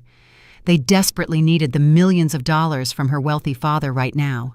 Peyton ordered Kendrick to call the executive title company and her father immediately. They quickly decided they could not possibly wait another entire week for the standard legal process. They absolutely had to fast-track the real estate closing to this Friday, completely ignoring the massive federal trap I had brilliantly set for them. Richard Sterling was not a man who built his massive real estate empire by trusting the people around him or by giving anyone the benefit of the doubt. He was a ruthless, calculating predator in a tailored Italian suit who viewed every single human interaction as a potential business transaction to be exploited. His corporate development firm controlled over half of the luxury condominiums in downtown Atlanta, and he did not tolerate mistakes, delays, or incompetence from anyone, especially not from his deeply disappointing son-in-law. Kendrick had always been terrified of the older billionaire. When Peyton first introduced them years ago, Richard had taken one single look at Kendrick's expensive but completely empty tech startup pitch and immediately dismissed him as a useless parasite. The only reason Richard even entertained this current real estate deal was because the historic corner lot property my grandfather had purchased was sitting on a highly coveted piece of commercial zoning. Peyton had promised her wealthy father that the land would be completely ready for demolition by the end of the current week. Richard had already allocated millions of dollars to secure the heavy construction equipment, hire the local contractors, and pull the necessary municipal building permits. He expected absolute perfection. Kendrick arrived at Richard's massive, glass-enclosed corner office on Thursday morning, sweating profusely inside his expensive designer suit. The air conditioning in the corporate building was running on full blast, but Kendrick's shirt was completely drenched with cold, nervous sweat. He sat nervously in the rigid leather guest chair while Richard stared at him from across the massive mahogany desk. Richard did not offer my son a cup of coffee or even a polite morning greeting. He simply steepled his thick fingers together and demanded a comprehensive status update on the historic corner lot property. Kendrick swallowed hard, his throat completely dry and tight. He put on his best fake executive smile and confidently lied directly to the face of a man who routinely destroyed much smarter men for sport. Kendrick assured Richard that the minor paperwork delay they had experienced earlier in the week had been completely and totally resolved. He boldly claimed that the property title was entirely free and clear of any financial encumbrances or hidden legal liens. He promised the billionaire that the final commercial closing could happen the very next morning on Friday, exactly as Peyton had desperately requested. Richard stared deeply into Kendrick's shifting, cowardly eyes for a long, silent moment. The older man was an expert at reading human weakness, and he could practically smell the desperation radiating from my son. He leaned forward, resting his elbows on the polished wooden desk, and told Kendrick in a low, incredibly dangerous voice that if there were any hidden liens or legal clouds on that property title, his corporate lawyers would personally bankrupt Kendrick's entire family for breach of contract. Kendrick nervously laughed off the severe threat, pretending it was just a friendly business joke, and eagerly shook Richard's hand, sealing his own absolute inevitable doom. Kendrick practically ran out of the corporate office building, feeling an immense wave of completely false victory washing over him. He immediately pulled out his cell phone and called Peyton to tell her the brilliant news that her wealthy father had officially approved the expedited Friday closing schedule. He genuinely believed he had successfully navigated the massive financial minefield, and secured their multi-million-dollar payout. But Kendrick was playing a dangerous amateur game of checkers while I was masterfully executing a flawless game of federal chess. I knew exactly when and where the meeting between my son and his powerful father-in-law was taking place. As a seasoned forensic auditor, you learn very early in your long career that tracking the physical movement of arrogant, wealthy men is incredibly easy because their massive, unchecked egos make them entirely predictable. I parked my reliable plain sedan in the exclusive underground parking garage of Richard's massive corporate building, sitting quietly in the dimly lit concrete shadows.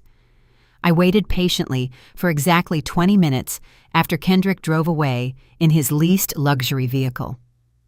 Finally, the private brass elevator doors opened, and Richard Sterling strode purposefully into the quiet, expansive garage, followed closely by his personal executive assistant. He was walking swiftly toward his chauffeured black town car, barking aggressive, unyielding orders into his cellular phone.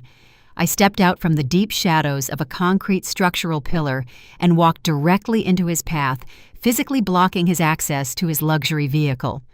The executive assistant immediately stepped forward to intervene, but Richard held up his right hand, stopping the younger man completely in his tracks. Richard recognized my face instantly. He had only met me twice before in his entire life, once at the incredibly awkward wedding ceremony and once at a deeply uncomfortable holiday dinner. But a shrewd businessman like Richard never forgets a face that is closely associated with prime real estate.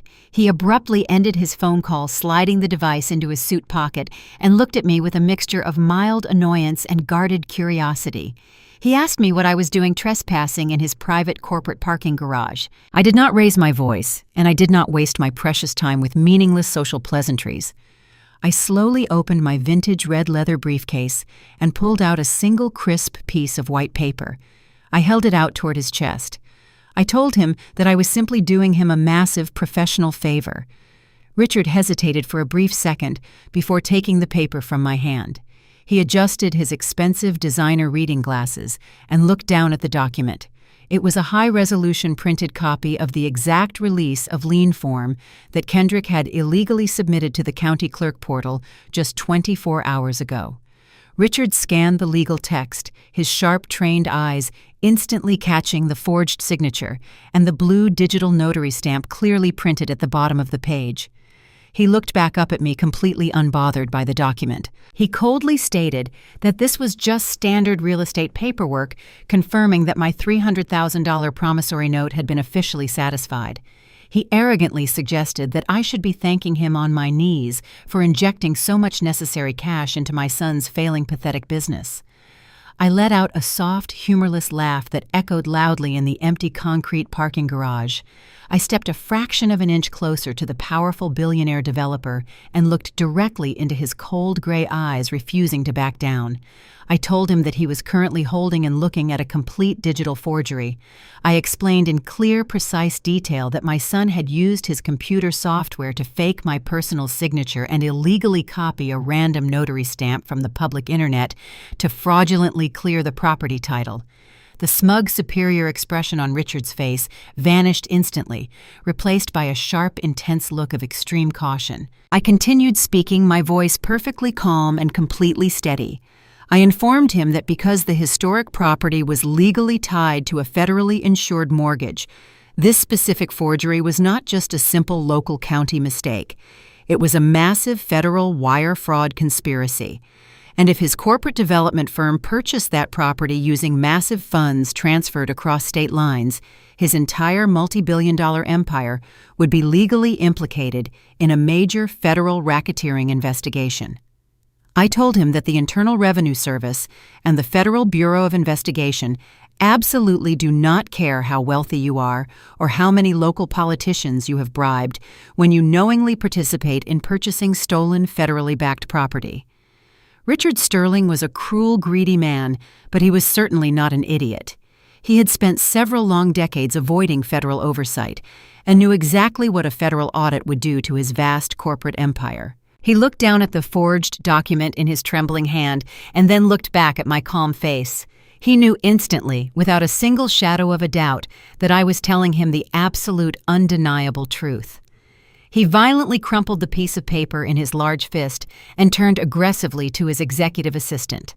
He ordered the young man to call their corporate legal department immediately and kill the real estate purchase agreement. He demanded they sever all financial ties with Kendrick and his limited liability company, effective immediately. He got into his black town car and drove away without looking back a single time. I stood alone in the quiet parking garage, holding my red leather briefcase, feeling the certainty of my final victory. My son and his cruel wife had just lost their only potential buyer. They were now completely trapped with a $150,000 second mortgage they could never repay, and their fragile world was about to collapse. The massive glass doors of the corporate building had barely closed behind Richard Sterling before Peyton received the devastating phone call from his executive assistant. The young man coldly informed her that her father was completely withdrawing his corporate firm from the commercial real estate purchase agreement.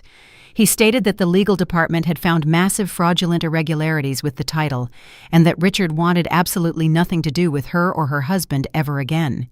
The call abruptly ended, leaving Peyton standing in the middle of my historic living room, completely paralyzed by a sudden wave of pure panic. She dropped her expensive smartphone onto the hardwood floor and began to scream hysterically. Her entire carefully constructed world of fake wealth and unearned privilege was collapsing directly on top of her. The massive multi-million-dollar payout she had desperately banked on was completely gone. She looked around the beautiful Victorian home she had so violently stolen from me and realized it was no longer a golden ticket. It was a massive financial trap, heavily burdened by a fraudulent $150,000 second mortgage that they had absolutely no way of paying back to the bank. Kendrick rushed into the room, hearing her terrifying screams, and desperately tried to calm her down. He reached out to hold her, but she violently shoved him away, screaming that he was a completely useless failure who had ruined her entire life. She paced the room like a rabid animal, her mind frantically searching for any possible escape route from the massive crushing debt. She knew that if they stayed in Atlanta, they would eventually face severe legal consequences and absolute public humiliation. They desperately needed untraceable liquid cash today so they could pack their bags and flee the state. Peyton suddenly stopped pacing and remembered a shady real estate contact she had met at a superficial networking event several years ago. This man was a notorious predatory investor who specialized in buying distressed properties for pure cash, completely bypassing standard title companies and rigorous legal inspections. He operated in the dark gray areas of the law, exploiting desperate sellers who needed massive amounts of immediate cash to avoid foreclosure or bankruptcy. Peyton snatched her phone from the floor and quickly dialed his private unlisted number, desperately praying that his predatory greed would blind him to the obvious title irregularities. The shady investor answered the phone and listened to Peyton's frantic, desperate pitch. She lied smoothly, telling him they were facing a sudden tragic family emergency and needed to liquidate the historic corner lot property by the end of the day. She completely concealed the forged release of lien and the massive hidden promissory note. The investor smelled her intense desperation immediately. He offered to purchase the historic Victorian home entirely in cash, but he would only pay exactly 60% of its actual appraised market value. Peyton did not hesitate for a single second and immediately accepted his offer. She proudly told Kendrick that she had brilliantly saved them from absolute financial ruin and that they just needed to sign the shady paperwork to get the massive cash wire transfer. But Kendrick was still completely paralyzed by his own immediate financial problems. He reminded his arrogant wife that all of their bank accounts were entirely frozen and that they had absolutely zero money to even rent a cheap moving truck or purchase basic airline tickets to flee the state. They needed quick, immediate cash right this very second just to facilitate their grand escape plan from the city today. Kendrick looked around the historic living room, his desperate eyes landing on my beautiful antique furniture. The entire house was filled with priceless heirloom pieces that my grandfather had meticulously collected over many decades. There was a solid mahogany dining table, a vintage grandfather clock imported from Europe, and custom velvet sofas that were practically irreplaceable. Kendrick realized he was sitting on a completely different kind of gold mine. He aggressively decided to fence his own mother's precious family heirlooms to a local pawnshop owner he knew who dealt in expensive stolen goods and asked absolutely no complicated legal questions. Kendrick managed to secure a battered rented moving truck using the very last bit of hidden cash he had buried in his home office desk drawer. He backed the large, loud vehicle into the concrete driveway, completely destroying the delicate edge of the rose bushes I had spent years cultivating. He lowered the heavy metal ramp and marched into the house with a desperate, frantic energy. He began to violently drag my beautiful, heavy mahogany dining table across the original hardwood floors, leaving deep, ugly scratches in the polished wood. He had absolutely no respect for his own family history. I was parked directly across the street, sitting completely still inside the dark, quiet cabin of my reliable sedan. I had anticipated their desperate, frantic pivot the moment Richard Sterling walked away from the massive deal. I knew that cornered rats always eventually resort to cannibalizing their own environment just to survive another single day. I sat in the driver's seat, holding my vintage red leather briefcase on my lap, and watched my only son physically strip our proud family legacy down to the bare wooden studs.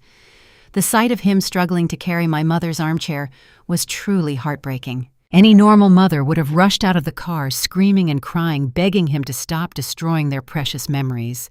But I had long ago buried the soft, vulnerable parts of my maternal heart when he chose to throw me out into the freezing winter rain. I did not shed a single tear as he carelessly tossed the heavy chair into the dark, cavernous back of the rented truck. Instead, I calmly picked up my high-resolution digital camera from the passenger seat. I rolled down the tinted car window just a fraction of an inch to see clearly. I attached a powerful telephoto lens to the camera body and began to systematically document every single illegal movement he made. Click. A crystal-clear photograph of Kendrick loading the vintage grandfather clock. Click. A perfectly focused image of him shoving my antique silver tea set into a cheap cardboard box. I was not just watching a sad family tragedy unfold. I was a highly trained federal forensic auditor actively gathering undeniable photographic evidence of an ongoing criminal enterprise. Every single heirloom he loaded into that truck added another solid felony charge to his rapidly growing federal legal indictment today. Peyton stood on the front porch, supervising the frantic theft while aggressively refreshing her mobile banking application on her expensive smartphone. She was completely ignoring the tragic destruction of my beautiful home, entirely focused on her own selfish survival. She had successfully emailed the fraudulent forged release of lien document to the shady predatory investor. Because the investor was a notoriously greedy criminal who actively avoided standard legal protocols, he did not bother to verify the fake notary stamp with the local county clerk. He simply saw a massive opportunity to steal a prime piece of real estate for nothing. The afternoon sun began to sink lower in the bright blue sky, casting long, dark shadows across the damaged front lawn. Kendrick was completely exhausted, drenched in sweat, and breathing heavily as he pushed the final antique wooden dresser into the rented moving truck. He slammed the heavy metal roll-up door shut and locked it with a cheap brass padlock. He walked over to Peyton, wiping the thick dirt from his trembling hands onto his designer trousers. He asked her if the buyer had sent the money yet. Peyton stared intensely at her glowing mobile phone screen, incredibly wide. She held her breath, completely terrified that this final, desperate plan would suddenly fall apart, just like everything else had. She hit the refresh button one more time. The small digital loading circle spun around on the bright screen for what felt like an absolute eternity. Suddenly, the banking dashboard updated with a sharp, pleasant digital chime. The frozen account balance, which had previously shown massive negative numbers, suddenly displayed a massive incoming pending transaction. The shady predatory investor had officially initiated the massive electronic wire transfer directly into the corporate limited liability company account, registered completely to them today. Peyton let out a loud, triumphant scream, throwing her arms around Kendrick's sweaty neck. They jumped up and down on the front porch of my stolen house, genuinely believing they had just completely outsmarted the entire universe. They thought they had successfully sold a house they did not own fenced stolen antique furniture for travel cash and secured enough fraudulent money to disappear and start a brand new wealthy life somewhere else. They were celebrating their grand criminal victory, completely unaware that I was watching them from across the street. I lowered my digital camera and smiled incredibly coldly today. Inside the hollow echo of my historic family home, Peyton and Kendrick were celebrating what they genuinely believed to be the greatest financial victory of their miserable lives. The rented moving truck was parked outside, packed with the stolen legacy of my ancestors, while they sat on the bare hardwood floor of the empty living room. Kendrick managed to save a single bottle of imported champagne from his frantic packing frenzy. He peeled the gold foil from the neck of the green glass bottle and popped the cork with a loud, echoing crack. The foamy liquid spilled over his hands onto the original wooden floorboards, but he did not care. He poured the bubbling wine into 2 cheap plastic cups they found in the back of the kitchen cabinets. Peyton eagerly snatched her cup and raised it high into the air, her pale face flushed with the intoxicating thrill of absolute greed. She loudly proposed a mocking toast to the sad old widow sleeping in a cheap roadside motel, unaware of their brilliant real estate triumph. Kendrick laughed a hollow, cowardly laugh and clinked his plastic cup against hers, before swallowing the expensive champagne in one large gulp. They were completely mesmerized by the glowing screen of Peyton's smartphone resting between them on the dusty floor. The digital banking application proudly displayed a massive 6-figure account balance. The shady, predatory investor had officially wired the money, purchasing the historic property at a discount completely sight unseen. To Kendrick and Peyton, that massive glowing number represented total freedom. It meant they could immediately purchase 2 first-class airline tickets, fly out of the state before the morning sun rose, and completely escape the mountain of fraudulent debt they had recklessly accumulated. They spent the next hour sitting on the bare floor, drunkenly mocking my existence. Peyton laughed about how incredibly easy it had been to physically throw me out of my own house into the freezing winter rain. She joked that I was probably sitting in my sad little hotel room, crying over my vintage red leather briefcase.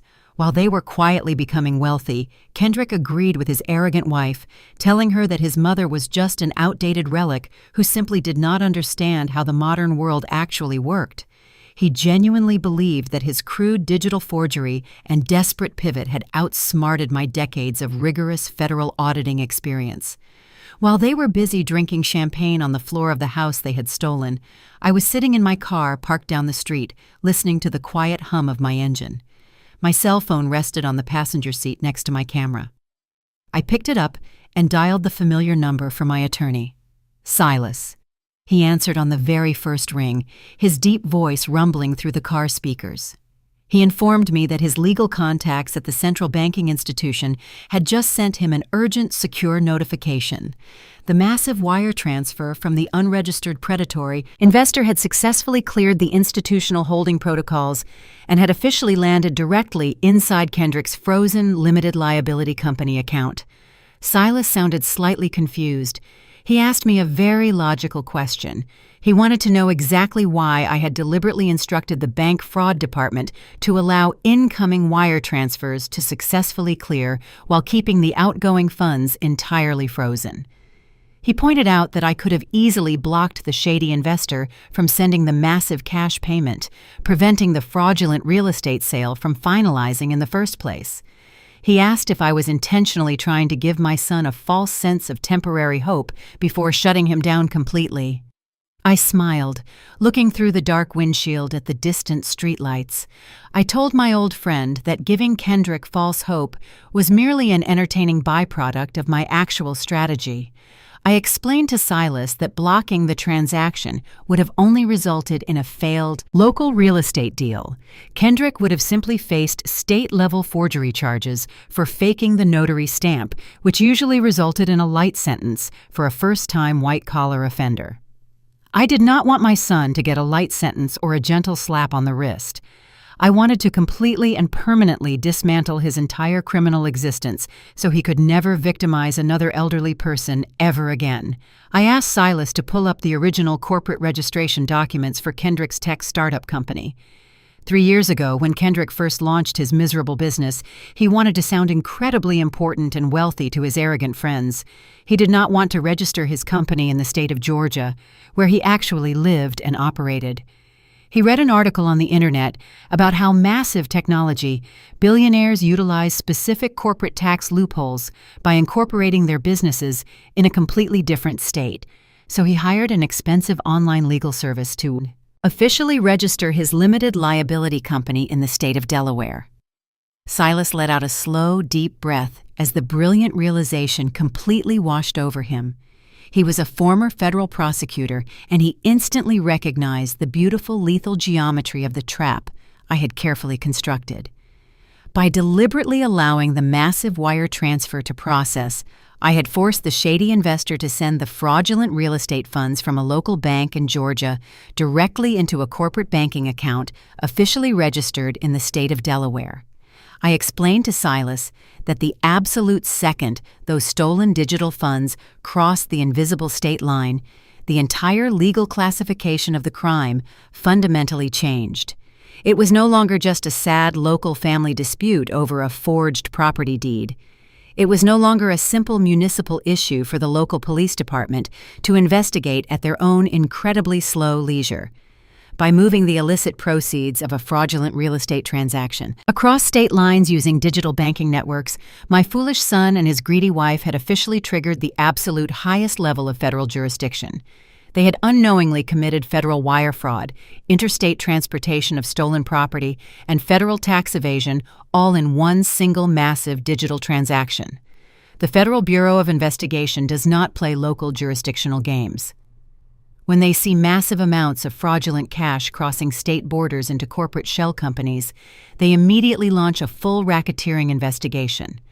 I told Silas that by letting the money hit the Delaware account, I had officially handed the federal government everything they needed to completely seize Kendrick's entire business network permanently. They thought the money sitting in their account was their golden ticket to a brand new life. But it was actually the incredibly heavy anchor that was going to drag them straight to the bottom of a federal prison cell. Silas chuckled, softly, his deep voice vibrating with absolute professional admiration. He told me that I was the most terrifying forensic accountant he had ever met in his entire extensive legal career.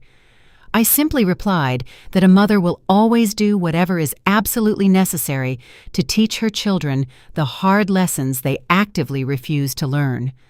I instructed Silas to immediately forward the complete unredacted financial dossier, including the photographic evidence of the stolen antique furniture and the digital proof of the forged notary stamp, directly to his personal contacts at the Federal Bureau of Investigation field office in Atlanta. Back inside the empty house, the champagne bottle was completely empty. Peyton was scrolling through luxury travel websites on her phone, looking for expensive beachfront villas in tropical countries that did not have extradition treaties with the United States. She told Kendrick they needed to initiate the outgoing bank transfer immediately so they could buy plane tickets and leave this country by midnight. Kendrick confidently opened his mobile banking application and attempted to transfer a small portion of the new massive balance into his personal checking account. He typed in the numbers and eagerly pressed the confirm button, expecting to see the funds instantly appear.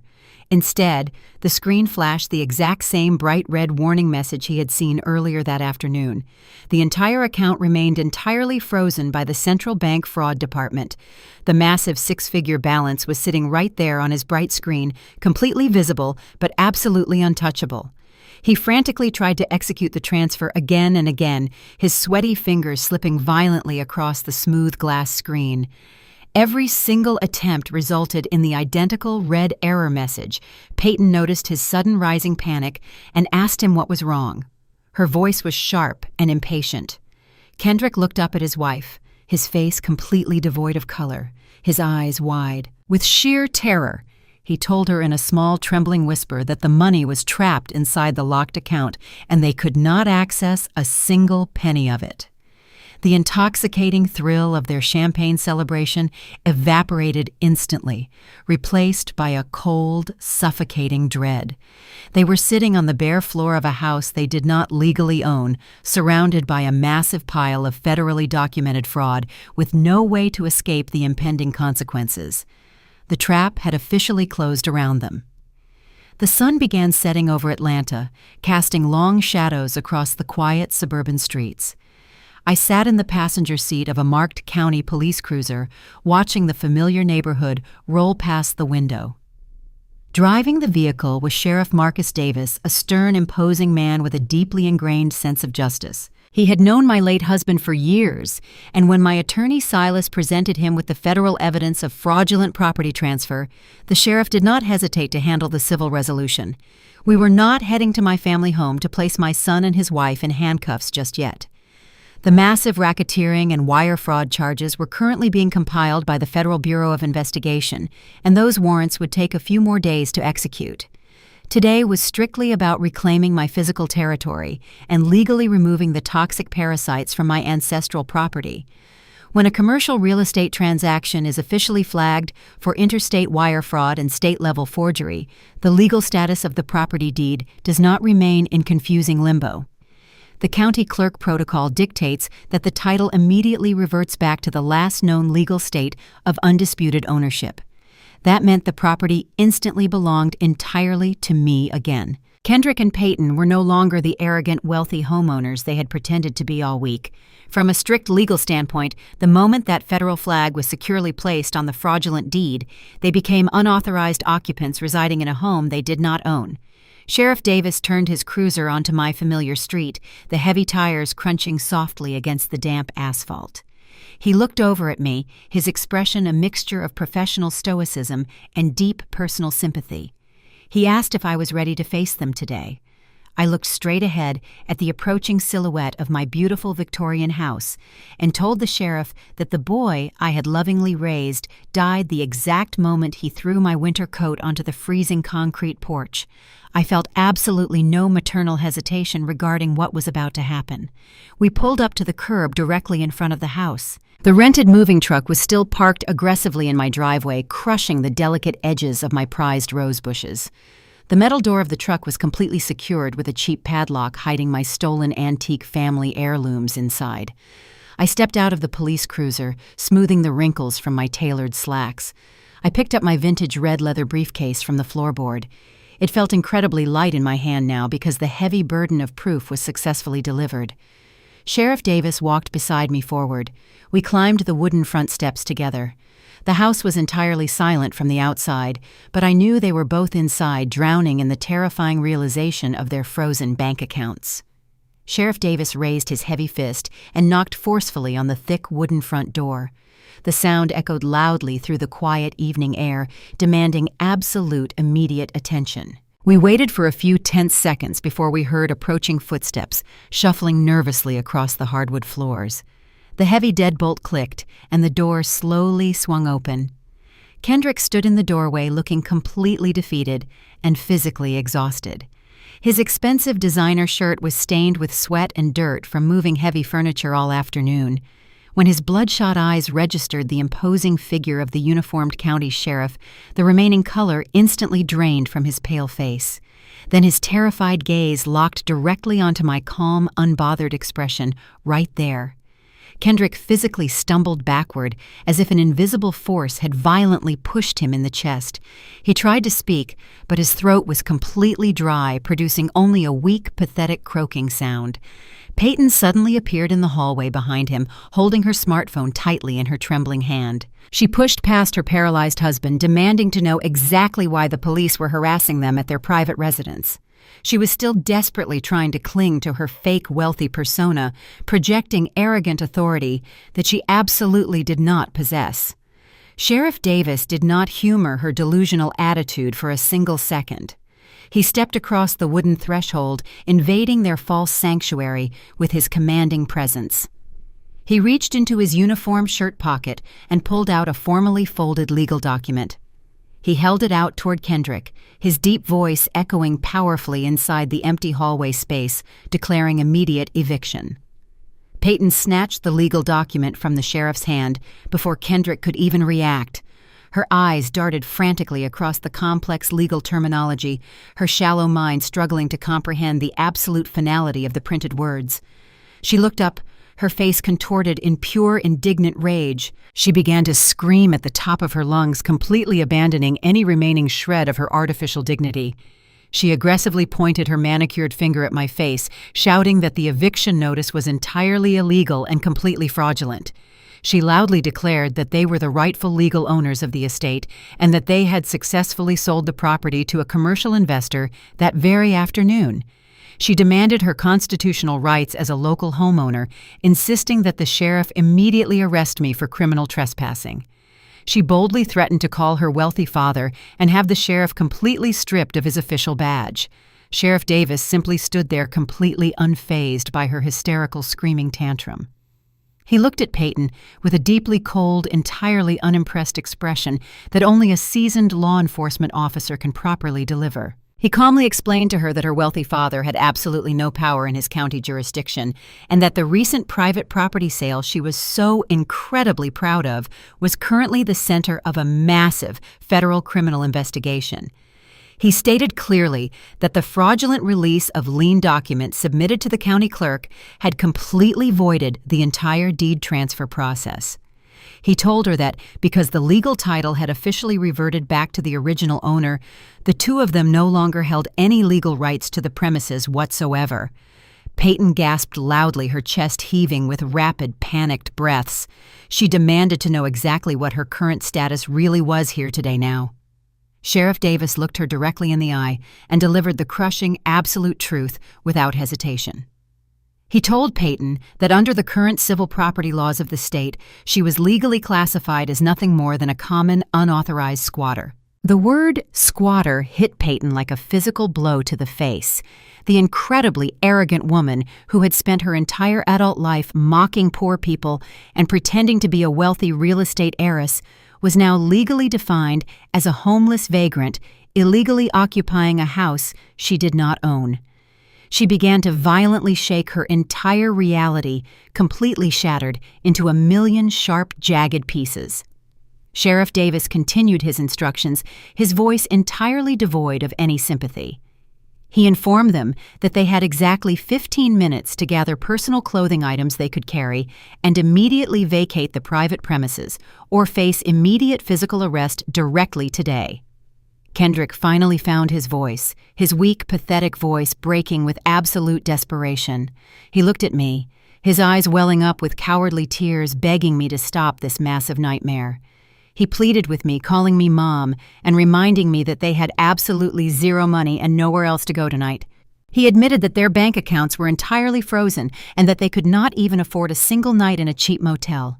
He begged me to show him some maternal mercy, asking me to let them sleep on the floor for just one more night until they could figure something out. I looked at the bare walls where my beautiful family portraits used to hang and the deep, ugly scratches he had carelessly left on the hardwood floors. I looked back at my pathetic son and felt absolutely nothing inside my cold heart right then tonight. I told him that he had chosen his path when he tossed me into the freezing rain and that mercy was a privilege reserved for people who actually possessed a human conscience. The absolute coldness in my voice finally made Peyton realize that there was absolutely no escape from this complete disaster. The walls of the historic house were rapidly closing in on her, and the undeniable reality of federal prison was looming just over the horizon. She looked at the rented moving truck in the driveway, filled with stolen antiques, and then looked at the stern county sheriff standing ready to arrest her. Her survival instinct, the dark, selfish core of her entire personality, completely took over. She turned violently toward Kendrick, her eyes blazing with pure hatred. She pointed her shaking hands at her husband and screamed he did the paperwork, I had nothing to do with it. The 15-minute deadline given by the county sheriff created a frantic, chaotic atmosphere inside my beautiful, historic home. Kendrick and Peyton were desperately running up and down the wooden staircase, grabbing random items of clothing and stuffing them violently into expensive designer luggage bags. Sheriff Davis stood perfectly still near the front door, a silent, imposing guardian, making sure they did not attempt to steal any more of my precious family heirlooms. I walked slowly away from the crowded hallway and stepped into my large, spacious kitchen. The kitchen had always been the beating heart of this entire house. It was the place where my grandmother taught me how to bake fresh pecan pies and where I had spent countless Sunday mornings preparing massive family dinners. Now it was just a quiet sanctuary away from the pathetic scrambling of my son and his cruel wife. I pulled out one of the heavy oak chairs and sat down at the large marble island. I placed my vintage red leather briefcase gently onto the smooth, cool surface. I folded my hands on my lap and listened to the loud, frantic sounds of their completely ruined lives falling apart above me completely. Peyton was sobbing loudly in the upstairs master bedroom, cursing Kendrick's name and screaming that he had destroyed her perfect future. Kendrick was pleading with her, his voice breaking with pathetic, cowardly tears, begging her to simply pack her bags so they could leave before the sheriff physically dragged them out. I felt absolutely no pity for either of them. They had dug this massive, terrible pit with their own greedy hands, and now they were finally being forced to lay in it. A few minutes later, Peyton came stomping down the wooden stairs, dragging a massive, heavy suitcase slowly. Her face was entirely red and swollen from crying, and her perfectly styled hair was a messy, chaotic disaster. She abandoned the heavy suitcase near the front door and marched directly into the kitchen looking for a bottle of expensive imported water. She stopped dead in her tracks when she saw me sitting calmly at the marble island. Her sad, puffy eyes narrowed with pure, venomous hatred. She glared at me as if I was the wicked villain in her deeply delusional personal narrative. She blamed me for the sudden loss of her incredibly fake wealth, completely ignoring the truth. She ignored the undeniable fact that she and her husband had committed massive federal felonies just to secure their lavish lifestyle. Peyton opened her mouth to speak to scream another cruel insult at me, but the words completely died in her throat when she looked at my calm, unbothered expression. I did not look like a defeated elderly woman. I looked like a federal executioner waiting patiently for the absolute final swing of the sharp, heavy axe. I slowly reached out and placed my right hand squarely on top of the brass latches of my red leather briefcase incredibly carefully. The sharp metallic click of the latches opening echoed loudly in the quiet kitchen. Peyton flinched physically, stepping backward as if she expected a dangerous, venomous snake to jump out of the leather bag. I opened the heavy top of the briefcase and looked down at the meticulously organized files inside. I reached past the thick folders containing the massive photographic evidence and the forged release of lien documents. I reached all the way to the very bottom and pulled out a single thin black folder. The dark, heavy folder felt incredibly significant in my old, steady waiting hands today. It was the absolute final piece of my brilliant federal trap. I closed the red briefcase and pushed it to the side. I laid the black folder flat on the marble island and looked directly into Peyton's terrified eyes. "Come here, Peyton," I said, my voice soft and perfectly steady, completely devoid of any anger or malice. Peyton hesitated, gripping the edge of the kitchen counter with her trembling white knuckles. She did not want to come anywhere near me, but the overwhelming magnetic pull of her own morbid curiosity forced her to take a slow step forward, completely silently. She slowly walked over to the marble island, her breathing shallow and incredibly rapid. "What is that?" she whispered, her voice shaking violently with pure, unadulterated fear. She knew deep down in her shallow, dark soul that whatever was inside that dark folder was going to cause her massive, unimaginable pain. She had spent the entire afternoon blaming Kendrick for the fraudulent paperwork, completely convincing herself that she was just an innocent bystander who could easily walk away from this massive criminal disaster entirely unscathed. I did not answer her desperate question right away. I slowly opened the folder now. It revealed a stack of formal legal documents printed on thick premium corporate paper. Peyton leaned forward, her eyes scanning the bold black text at the top of the very first page. It was the official corporate operating agreement for Kendrick's limited liability company. 3 years ago, when Kendrick first decided to launch his miserable failing technology startup, he needed to incorporate his business officially. Peyton had completely insisted on being a massive part of the new corporate venture, but she absolutely did not want to do any of the actual difficult daily hard, heavy business manual demanding corporate work. She simply wanted a fancy, important-sounding title so she could update her social media profiles and brag to her wealthy, superficial friends at the country club. She demanded that Kendrick make her an official corporate executive. Kendrick, being weak and entirely desperate to please his demanding wife, immediately agreed to her ridiculous terms. He drafted the formal operating agreement and legally appointed Peyton to the highest financial position available within the newly formed corporate structure. Peyton loved the prestigious title extremely deeply, very incredibly much, and had custom shiny business cards printed on expensive, thick paper, quickly printed today. She wanted to hand them out at luxury networking events. She thought playing the role of a wealthy corporate executive was just a fun, harmless game of pretend. I reached out and gently turned to the very last page of the thick legal document. I pointed my index finger directly at the bottom of the crisp white page. Right there, printed clearly in dark blue ink, was Peyton's signature. It was a large, dramatic signature, full of massive, arrogant loops and flourishes. Directly beneath her signature was her official printed corporate executive leadership, specific assigned operational, grand, prestigious, massive title: Chief Financial Officer. Peyton stared at her own handwriting, her pale face turning the color of completely dead ash. I looked up at her, my expression completely devoid of any human sympathy. "Do you remember signing this document, Peyton?" I asked calmly, watching her entire fragile reality completely shatter into a million sharp, jagged pieces. "You were so incredibly proud of your shiny new corporate title. You bragged about being the chief financial officer of a major technology startup. To anyone who would simply quietly, politely listen to your shallow, absolutely pathetic, constantly, completely, utterly ridiculous, totally unearned false lies." Peyton began to violently shake, her entire body trembling as the massive, terrifying implications of that single signature finally began to fully register in her empty mind. She slowly looked up from the black folder and stared into my cold, unyielding eyes. "You spent this entire evening screaming at your husband," I said, my voice echoing softly in the quiet kitchen space. "You blamed Kendrick for forging the release of lien, and you blamed him for desperately stealing the real estate property commercial funds. You genuinely thought you could just point your finger at him very easily, directly, completely today. You thought you could act like a naive, innocent wife and walk away entirely free.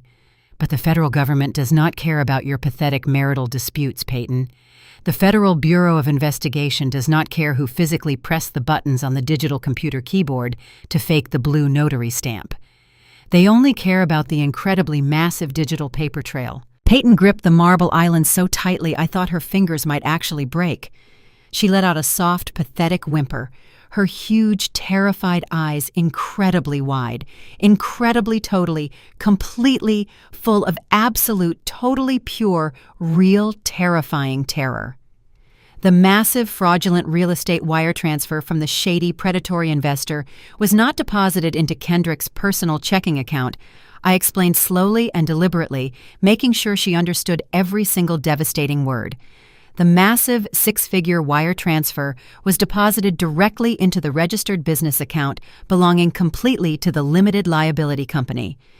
"You are the legally registered chief financial officer of that specific corporation," Peyton Maui stated clearly. "That means under strict federal racketeering laws, you are completely legally bound to the interstate wire fraud, entirely, completely, personally responsible for massive, incredibly heavy, totally undeniable tax evasion today." The crushing weight of the federal legal system finally descended upon Peyton, completely shattering the fragile, delusional glass house she had built around her incredibly shallow existence. She stood in the center of my spacious kitchen, staring at the black folder on the marble island as if it were a loaded weapon pointed directly at her chest.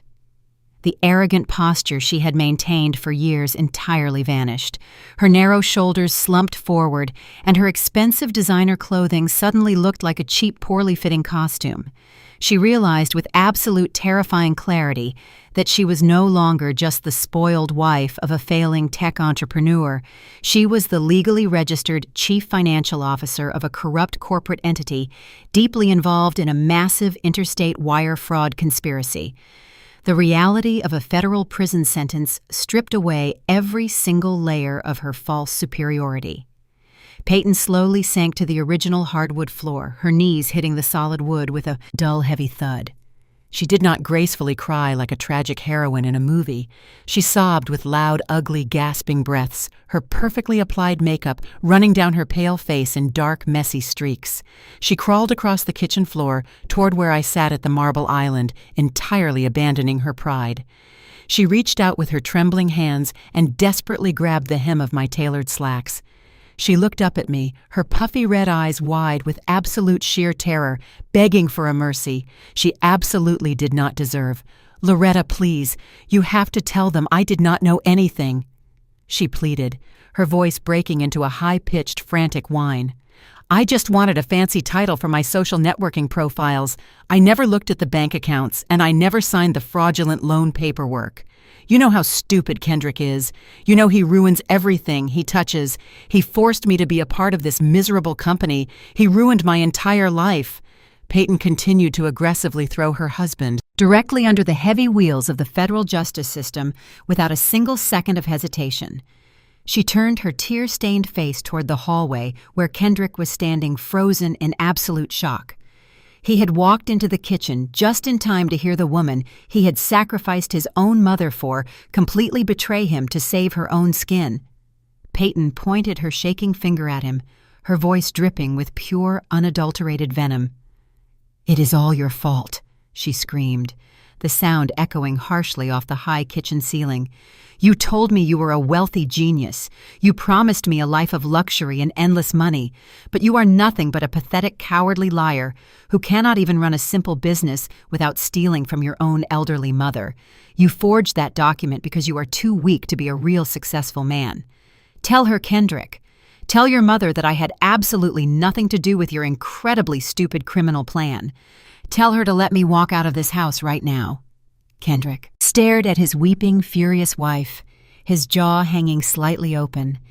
The illusion of their grand, glamorous romance was completely dead. He finally saw Peyton for exactly what she was, a shallow, parasitic opportunist who would gladly watch him burn in a federal prison cell if it meant she could keep her expensive designer handbags and her freedom.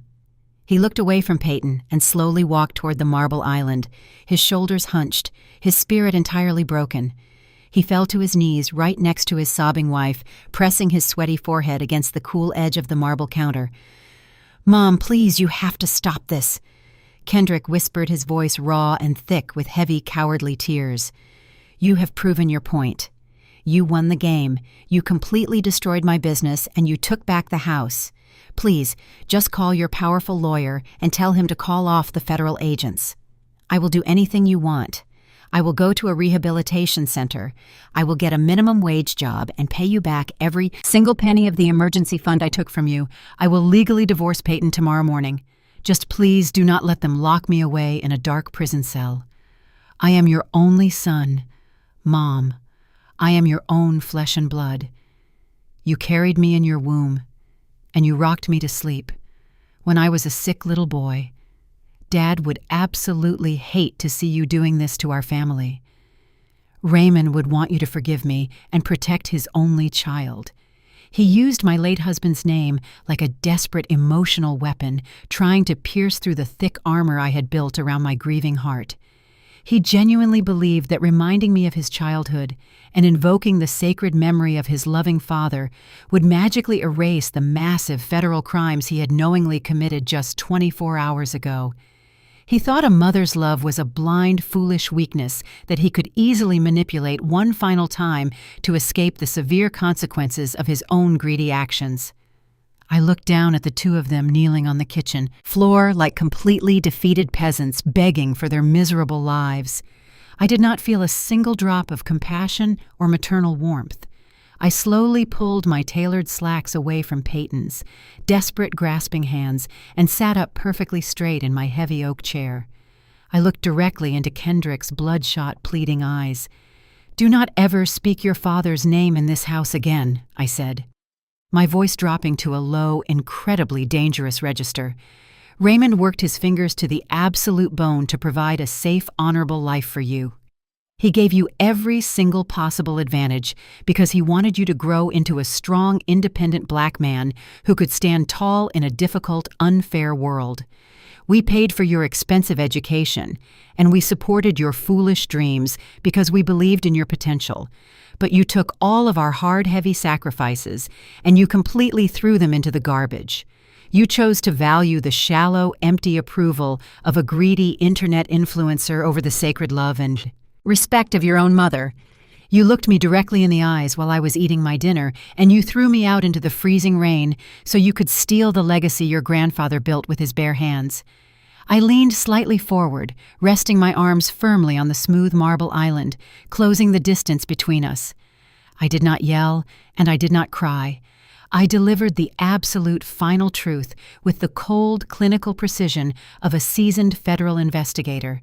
I raised a man, Kendrick, I said softly, each word striking him like a heavy physical blow to his face. You chose to be a parasite, and parasites do not get second chances when they finally destroy the host that feeds them. You are going to face the federal justice system, and you are going to pay for every single fraudulent document you signed. Kendrick let out a loud, agonizing wail, burying his face in his dirty, trembling hands. He finally realized that the brilliant, strong mother he had completely underestimated his entire life was not going to save him from the massive, terrifying fire he had intentionally started. Peyton collapsed entirely onto the hardwood floor, curling her thin body into a tight, pathetic ball, crying hysterically about her ruined life.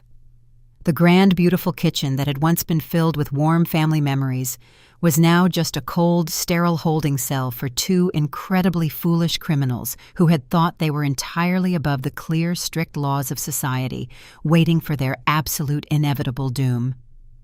I sat quietly at the marble island, watching their pathetic psychological breakdown with absolute, complete detachment. I gently closed the dark black folder and placed it securely back inside my vintage red leather briefcase. I latched the heavy brass locks with a sharp, satisfying click that echoed loudly over their desperate, miserable sobbing. Suddenly, the dark, quiet evening outside my kitchen window was completely shattered by a sudden, intense burst of bright, colorful illumination.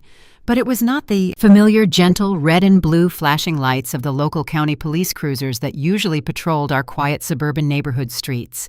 These lights were intensely bright, completely blinding, and aggressively synchronized. They painted the interior walls of my historic kitchen with harsh, rapidly strobing flashes of brilliant, sharp light. Several massive, heavy tactical vehicles completely surrounded the front of my property, sealing off every possible avenue of escape. The loud, incredibly deep rumble of heavy, powerful diesel engines vibrated through the old wooden floorboards of the house. The federal agents had officially arrived right now to collect the garbage, completely finalizing the absolute total destruction of their arrogant, miserable lives today. The heavy tactical vehicles completely blocked the quiet suburban street, casting massive dark shadows across my perfectly manicured front lawn. The loud, aggressive pounding on the heavy wooden front door echoed like rolling thunder through the historic house. Federal agents do not politely knock, and they absolutely do not patiently wait for an invitation.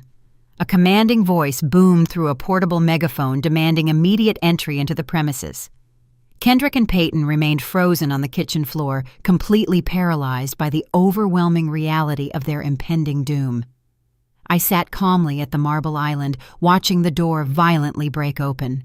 A dozen heavily armed federal agents wearing dark tactical gear poured into my beautiful hallway, sweeping through the downstairs rooms with absolute clinical precision. They shouted clear, loud commands, securing the perimeter and neutralizing any potential threats. Peyton let out a high-pitched, blood-curdling scream, covering her ears and curling into a tighter, pathetic ball on the hardwood floor. Kendrick raised his trembling hands high into the air, tears streaming down his face, surrendering to the federal authorities without a single ounce of masculine dignity. The lead federal agent, a tall, imposing man, stepped directly into the bright kitchen today. He quickly scanned the room, his sharp eyes registering the two weeping criminals on the floor and my calm, composed presence sitting at the kitchen island. I gave the lead agent a slow, deliberate nod, acknowledging his authority and confirming the identities of the targets. The agent stepped over Peyton's trembling legs and grabbed Kendrick roughly by the shoulder, pulling him forcefully up from the floor. Kendrick cried out in pain, his weak legs barely able to support his own body weight. The agent spun my son around and slammed his chest hard against the smooth marble countertop completely. The sharp metallic click of heavy steel handcuffs, locking securely around Kendrick's wrists, sounded like absolute beautiful music to my ears. The agent leaned in close to Kendrick's ear and began reading his official rights, followed by a devastating list of severe federal charges. Kendrick, you are currently under federal arrest for interstate wire fraud, aggravated identity theft, corporate forgery, and severe elder financial abuse. The agent stated, his voice completely devoid of any human sympathy. Kendrick sobbed uncontrollably, begging the agent to listen to him swearing that it was all a massive, terrible misunderstanding he desperately planned completely today. He desperately tried to explain that he was just trying to secure a simple real estate loan to save his failing tech company. The agent ignored his pathetic, cowardly pleas, completely tightening the steel cuffs until Kendrick winced in physical pain. Two other agents stepped forward and grabbed Peyton by her thin arms, hauling her up from the wooden floor. Peyton fought them wildly, thrashing her body and screaming that she was an innocent victim. She loudly demanded that they release her immediately, claiming she was a wealthy socialite who had absolutely nothing to do with fraudulent paperwork completely now. The lead agent turned his cold stare toward her and pulled a thick folded warrant from his tactical vest. He looked directly into her terrified, puffy eyes and informed her that her signature on the corporate operating agreement made her legally culpable. Peyton, you are officially under federal arrest as a primary accessory and willing co-conspirator to massive interstate wire fraud and corporate tax evasion, he declared loudly. The heavy steel handcuffs locked tightly around Peyton's delicate wrists, completely destroying her expensive luxury bracelets. She began to hyperventilate, gasping for air as the true gravity finally hit her hard. The true gravity of her horrific situation finally crushed the last remaining breath from her lungs. She screamed for her wealthy father, begging someone to call Richard Sterling, convinced that his massive billionaire influence could somehow magically stop the Federal Bureau of Investigation. As if summoned by her desperate, hysterical cries, the heavy tires of an expensive black town car screeched loudly to a halt directly behind the massive federal tactical vehicles. Peyton saw the familiar luxury vehicle through the large, broken front door and let out a sudden, massive gasp of temporary relief. She genuinely believed him completely today. She genuinely believed her powerful father had arrived to pay a massive cash bail and rescue her from this incredibly humiliating nightmare. The back door of the black town car opened slowly, and Richard Sterling stepped out into the cool night air, followed closely by two incredibly expensive corporate defense attorneys. Peyton tried to pull away from the federal agent, screaming her father's name, tears of joy streaming down her ruined face. "Daddy, please tell them to let me go!" she cried desperately, struggling against the heavy steel handcuffs. "Tell them who you are. Daddy completely innocent, entirely innocent now." Richard Sterling did not rush toward his weeping daughter. He did not offer her a warm, comforting embrace or a single word of paternal reassurance. He stopped at the edge of my ruined driveway, standing completely safely behind the federal perimeter line. He looked at Peyton with an expression of absolute profound disgust and cold corporate calculation. He adjusted his expensive designer suit jacket and spoke in a loud, clear voice designed to be heard by every single federal agent and every single nosy neighbor standing on their front lawns watching the massive spectacle unfold. Richard stated clearly, loudly today. He stated clearly that he was only there in his official capacity as the chief executive officer of his massive corporate real estate development firm. He loudly and publicly declared that his massive billion-dollar company had absolutely zero legal or financial ties to the fraudulent limited liability company operated by Kendrick and Peyton. He told the lead federal agent that his corporate attorneys had already submitted all necessary communications and digital emails proving that they had completely terminated the pending real estate transaction the exact second they discovered the massive title forgery. Peyton stopped struggling completely silently, totally now, her mouth hanging open in absolute horrified shock. She stared at the wealthy man she had idolized her entire miserable life, realizing that he was completely throwing her to the federal wolves just to protect his precious corporate stock prices. "Daddy, what are you doing?" she whispered, her voice breaking with unimaginable pain. Richard looked directly into his daughter's eyes and delivered the absolute final, devastating blow. "You are no longer a part of my family, Peyton," he said, his voice echoing coldly across the quiet suburban street. "You are a massive corporate liability to my huge empire, absolutely forever. I will not allow your pathetic, greedy stupidity to ruin the massive empire I built." Richard Sterling turned his back on his only daughter, got back into his chauffeured black town car, and drove away into the dark night, leaving her completely abandoned in the hands of the federal government. Peyton let out a loud, agonizing scream of pure, absolute despair, her knees completely buckling beneath her. The federal agents had to physically drag her limp, weeping body out the front door and down the wooden steps. The entire neighborhood had gathered on the sidewalks watching the scene unfold today. The wealthy, arrogant woman who had spent years looking down on this historic neighborhood was now being paraded across the front lawn in heavy steel handcuffs. Her expensive clothes ruined her face, stained with dark, messy makeup.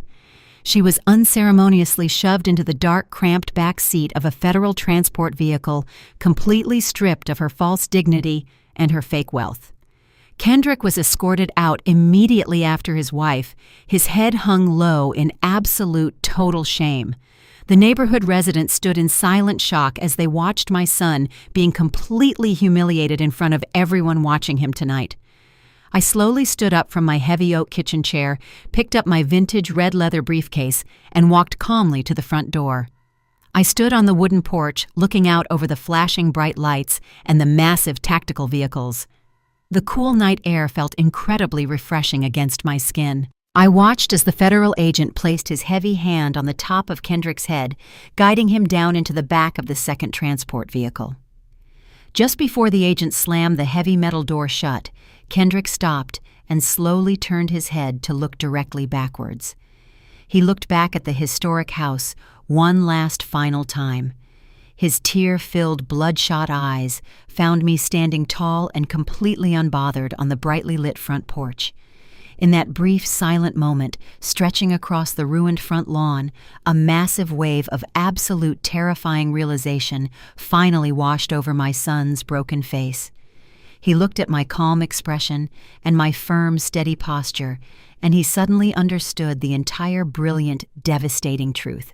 He realized that his massive, catastrophic downfall was entirely orchestrated the exact second he cruelly threw me out into the cold, freezing rain that terrible night. The federal courthouse in downtown Atlanta was a massive, imposing structure built from solid gray stone and cold, heavy glass. It was designed to make every single person who walked through its heavy oak doors feel incredibly small and entirely insignificant. 7 long months had slowly passed since that chaotic, freezing night when the federal agents swarmed my historic family property. 7 months of endless legal proceedings, massive stacks of federal paperwork, and countless closed-door meetings with my brilliant attorney, Silas.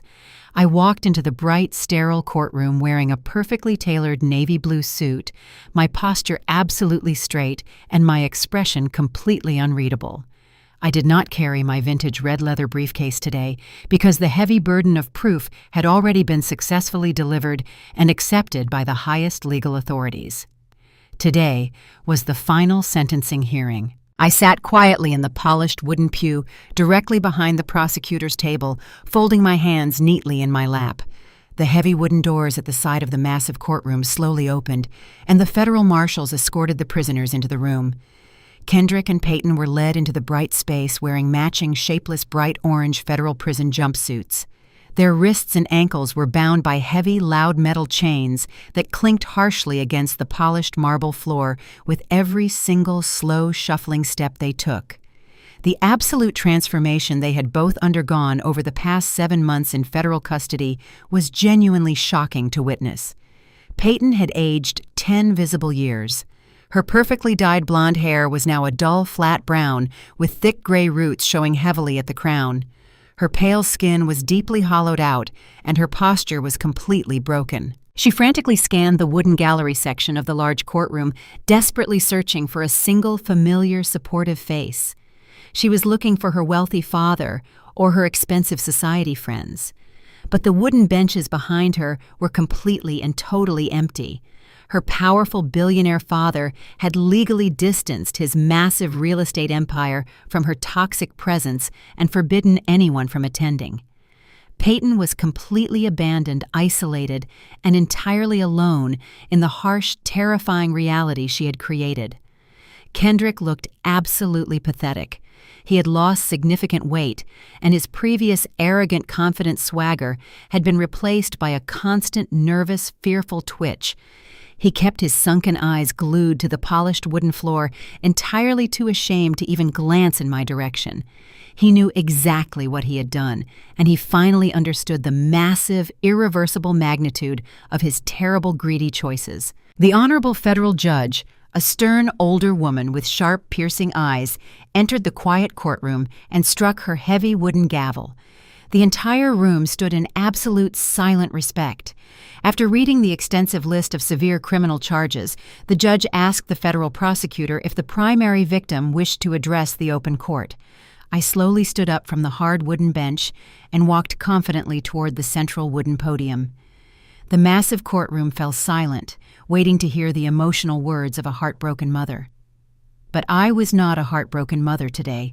I was a senior forensic accountant delivering the final clinical audit of my son's corrupted life. I gripped the edges of the solid wooden podium and looked directly up at the federal judge. I spoke in a clear, steady voice that carried across the quiet room without a trace of weakness. "Your Honor," I said calmly, "I am not standing here today to ask for your profound pity or your gentle sympathy. I am standing here to ask for the absolute strict restoration of legal order. The two individuals sitting in chains completely destroyed a sacred bond of family trust for their own selfish financial gain.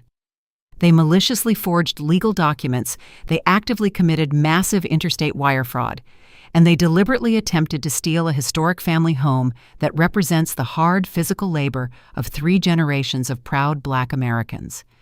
They threw me into the freezing winter rain, expecting me to quietly fade away. They underestimated the unbreakable strength of a woman who has spent her entire professional life hunting down criminals like them. I do not ask for vengeance, Your Honor. Vengeance is a messy, emotional pursuit. I ask for undeniable permanent consequences." I stepped away from the wooden podium and walked back to my seat entirely satisfied with my brief statement. Kendrick was quietly sobbing into his chained hands, his shoulders shaking violently with deep, pathetic, cowardly regret. Peyton just stared blankly at the gray stone wall, completely numb to the absolute destruction of her entire universe.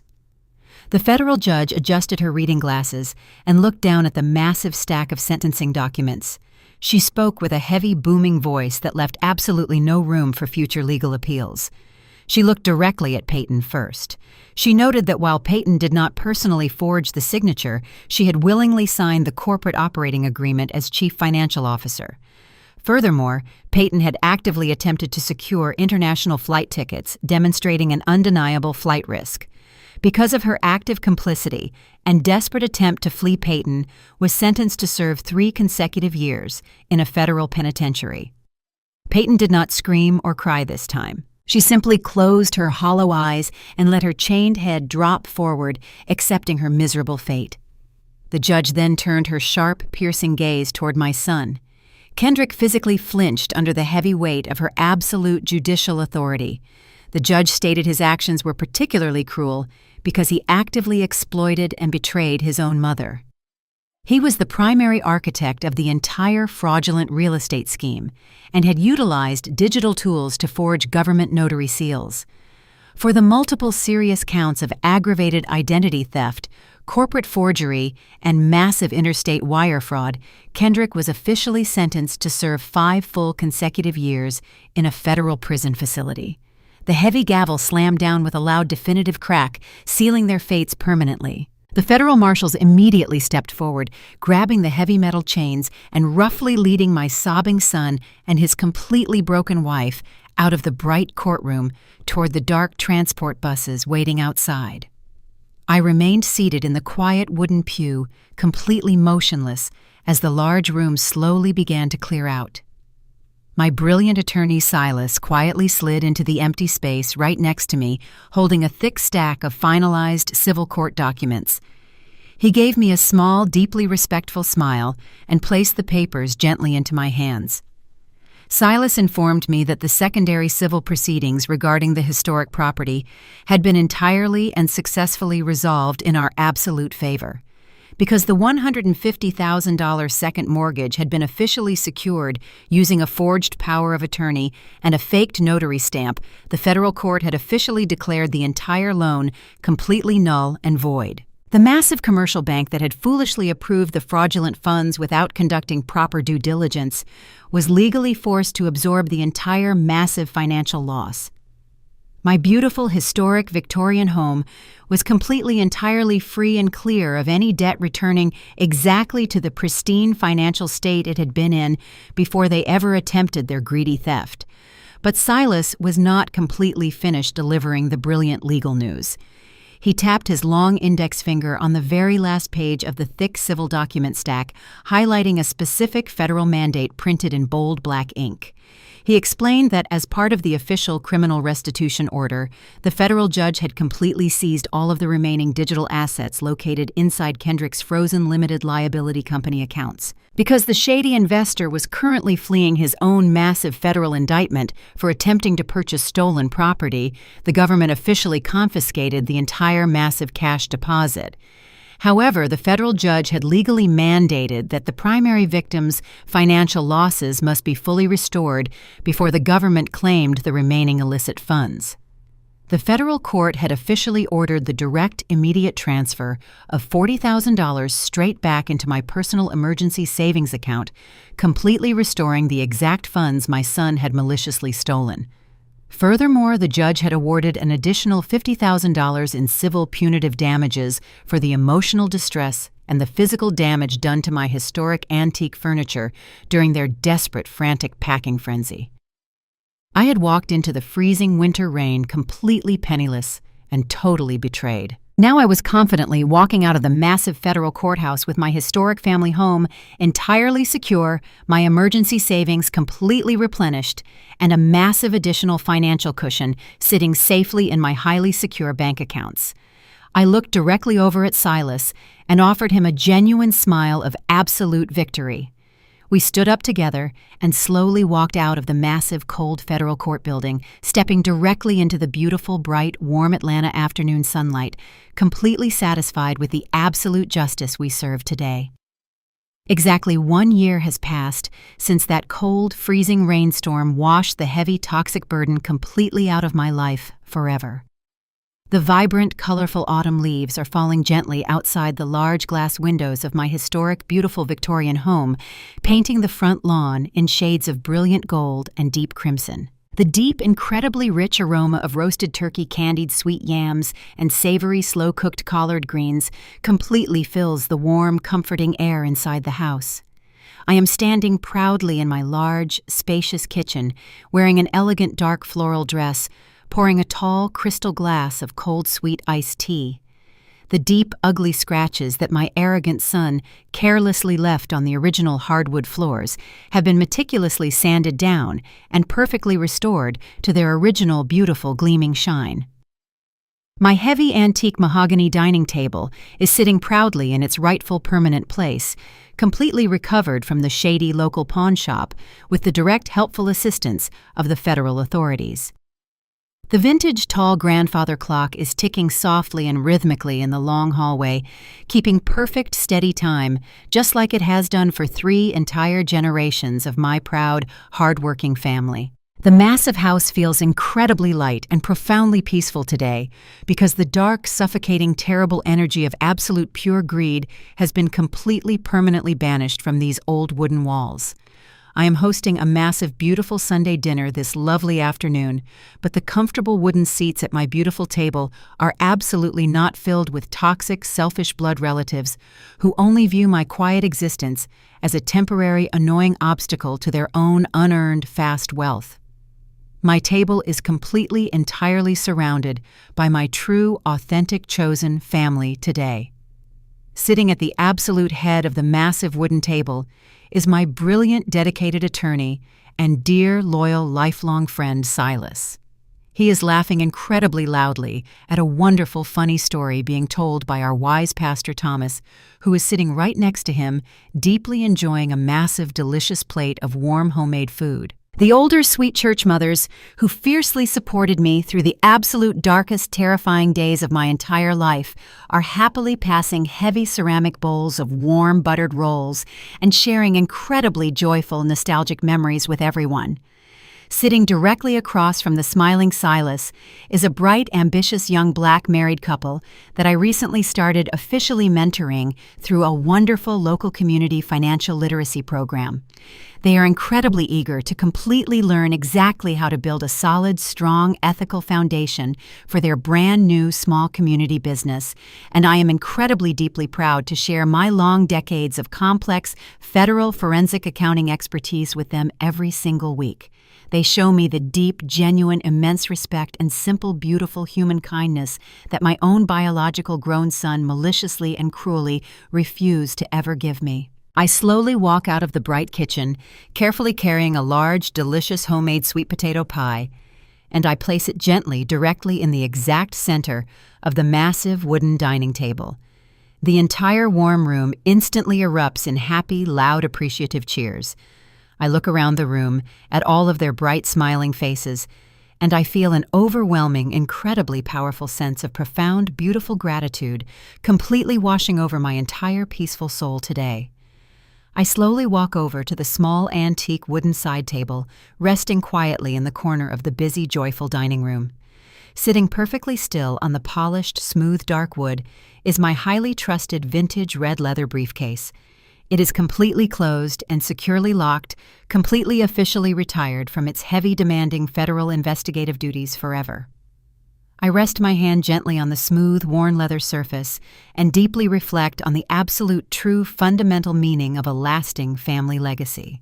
For a very long, extended period of time, I foolishly believed that legacy was simply about passing down valuable physical property and maintaining genetic biological bloodlines, no matter the extreme, terrible personal cost to my own mental health.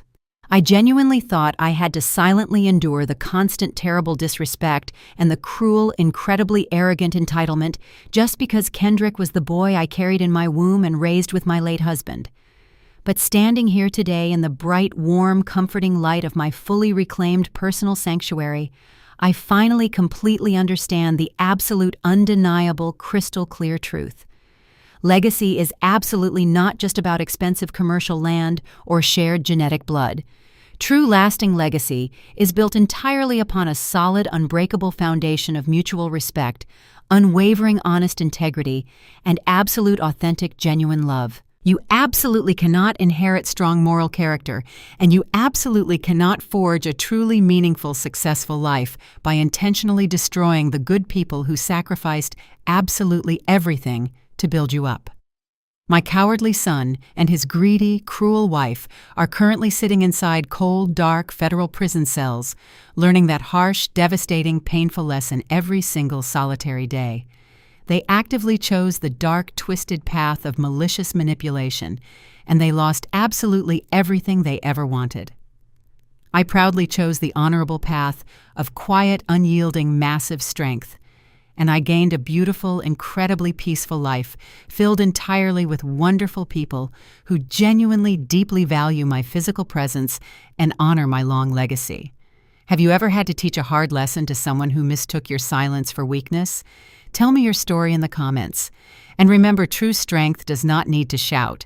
It just needs to keep the receipts. Like and subscribe to my channel today if you firmly believe in standing up for your own absolute personal dignity against arrogant, incredibly toxic people. Please share this specific video with absolutely anyone who desperately needs to hear the truth that protecting your own peace of mind is always completely worth the heavy, difficult fight. Thank you so much for watching my incredibly long personal journey, and I truly hope you stay incredibly strong and beautifully blessed forever today.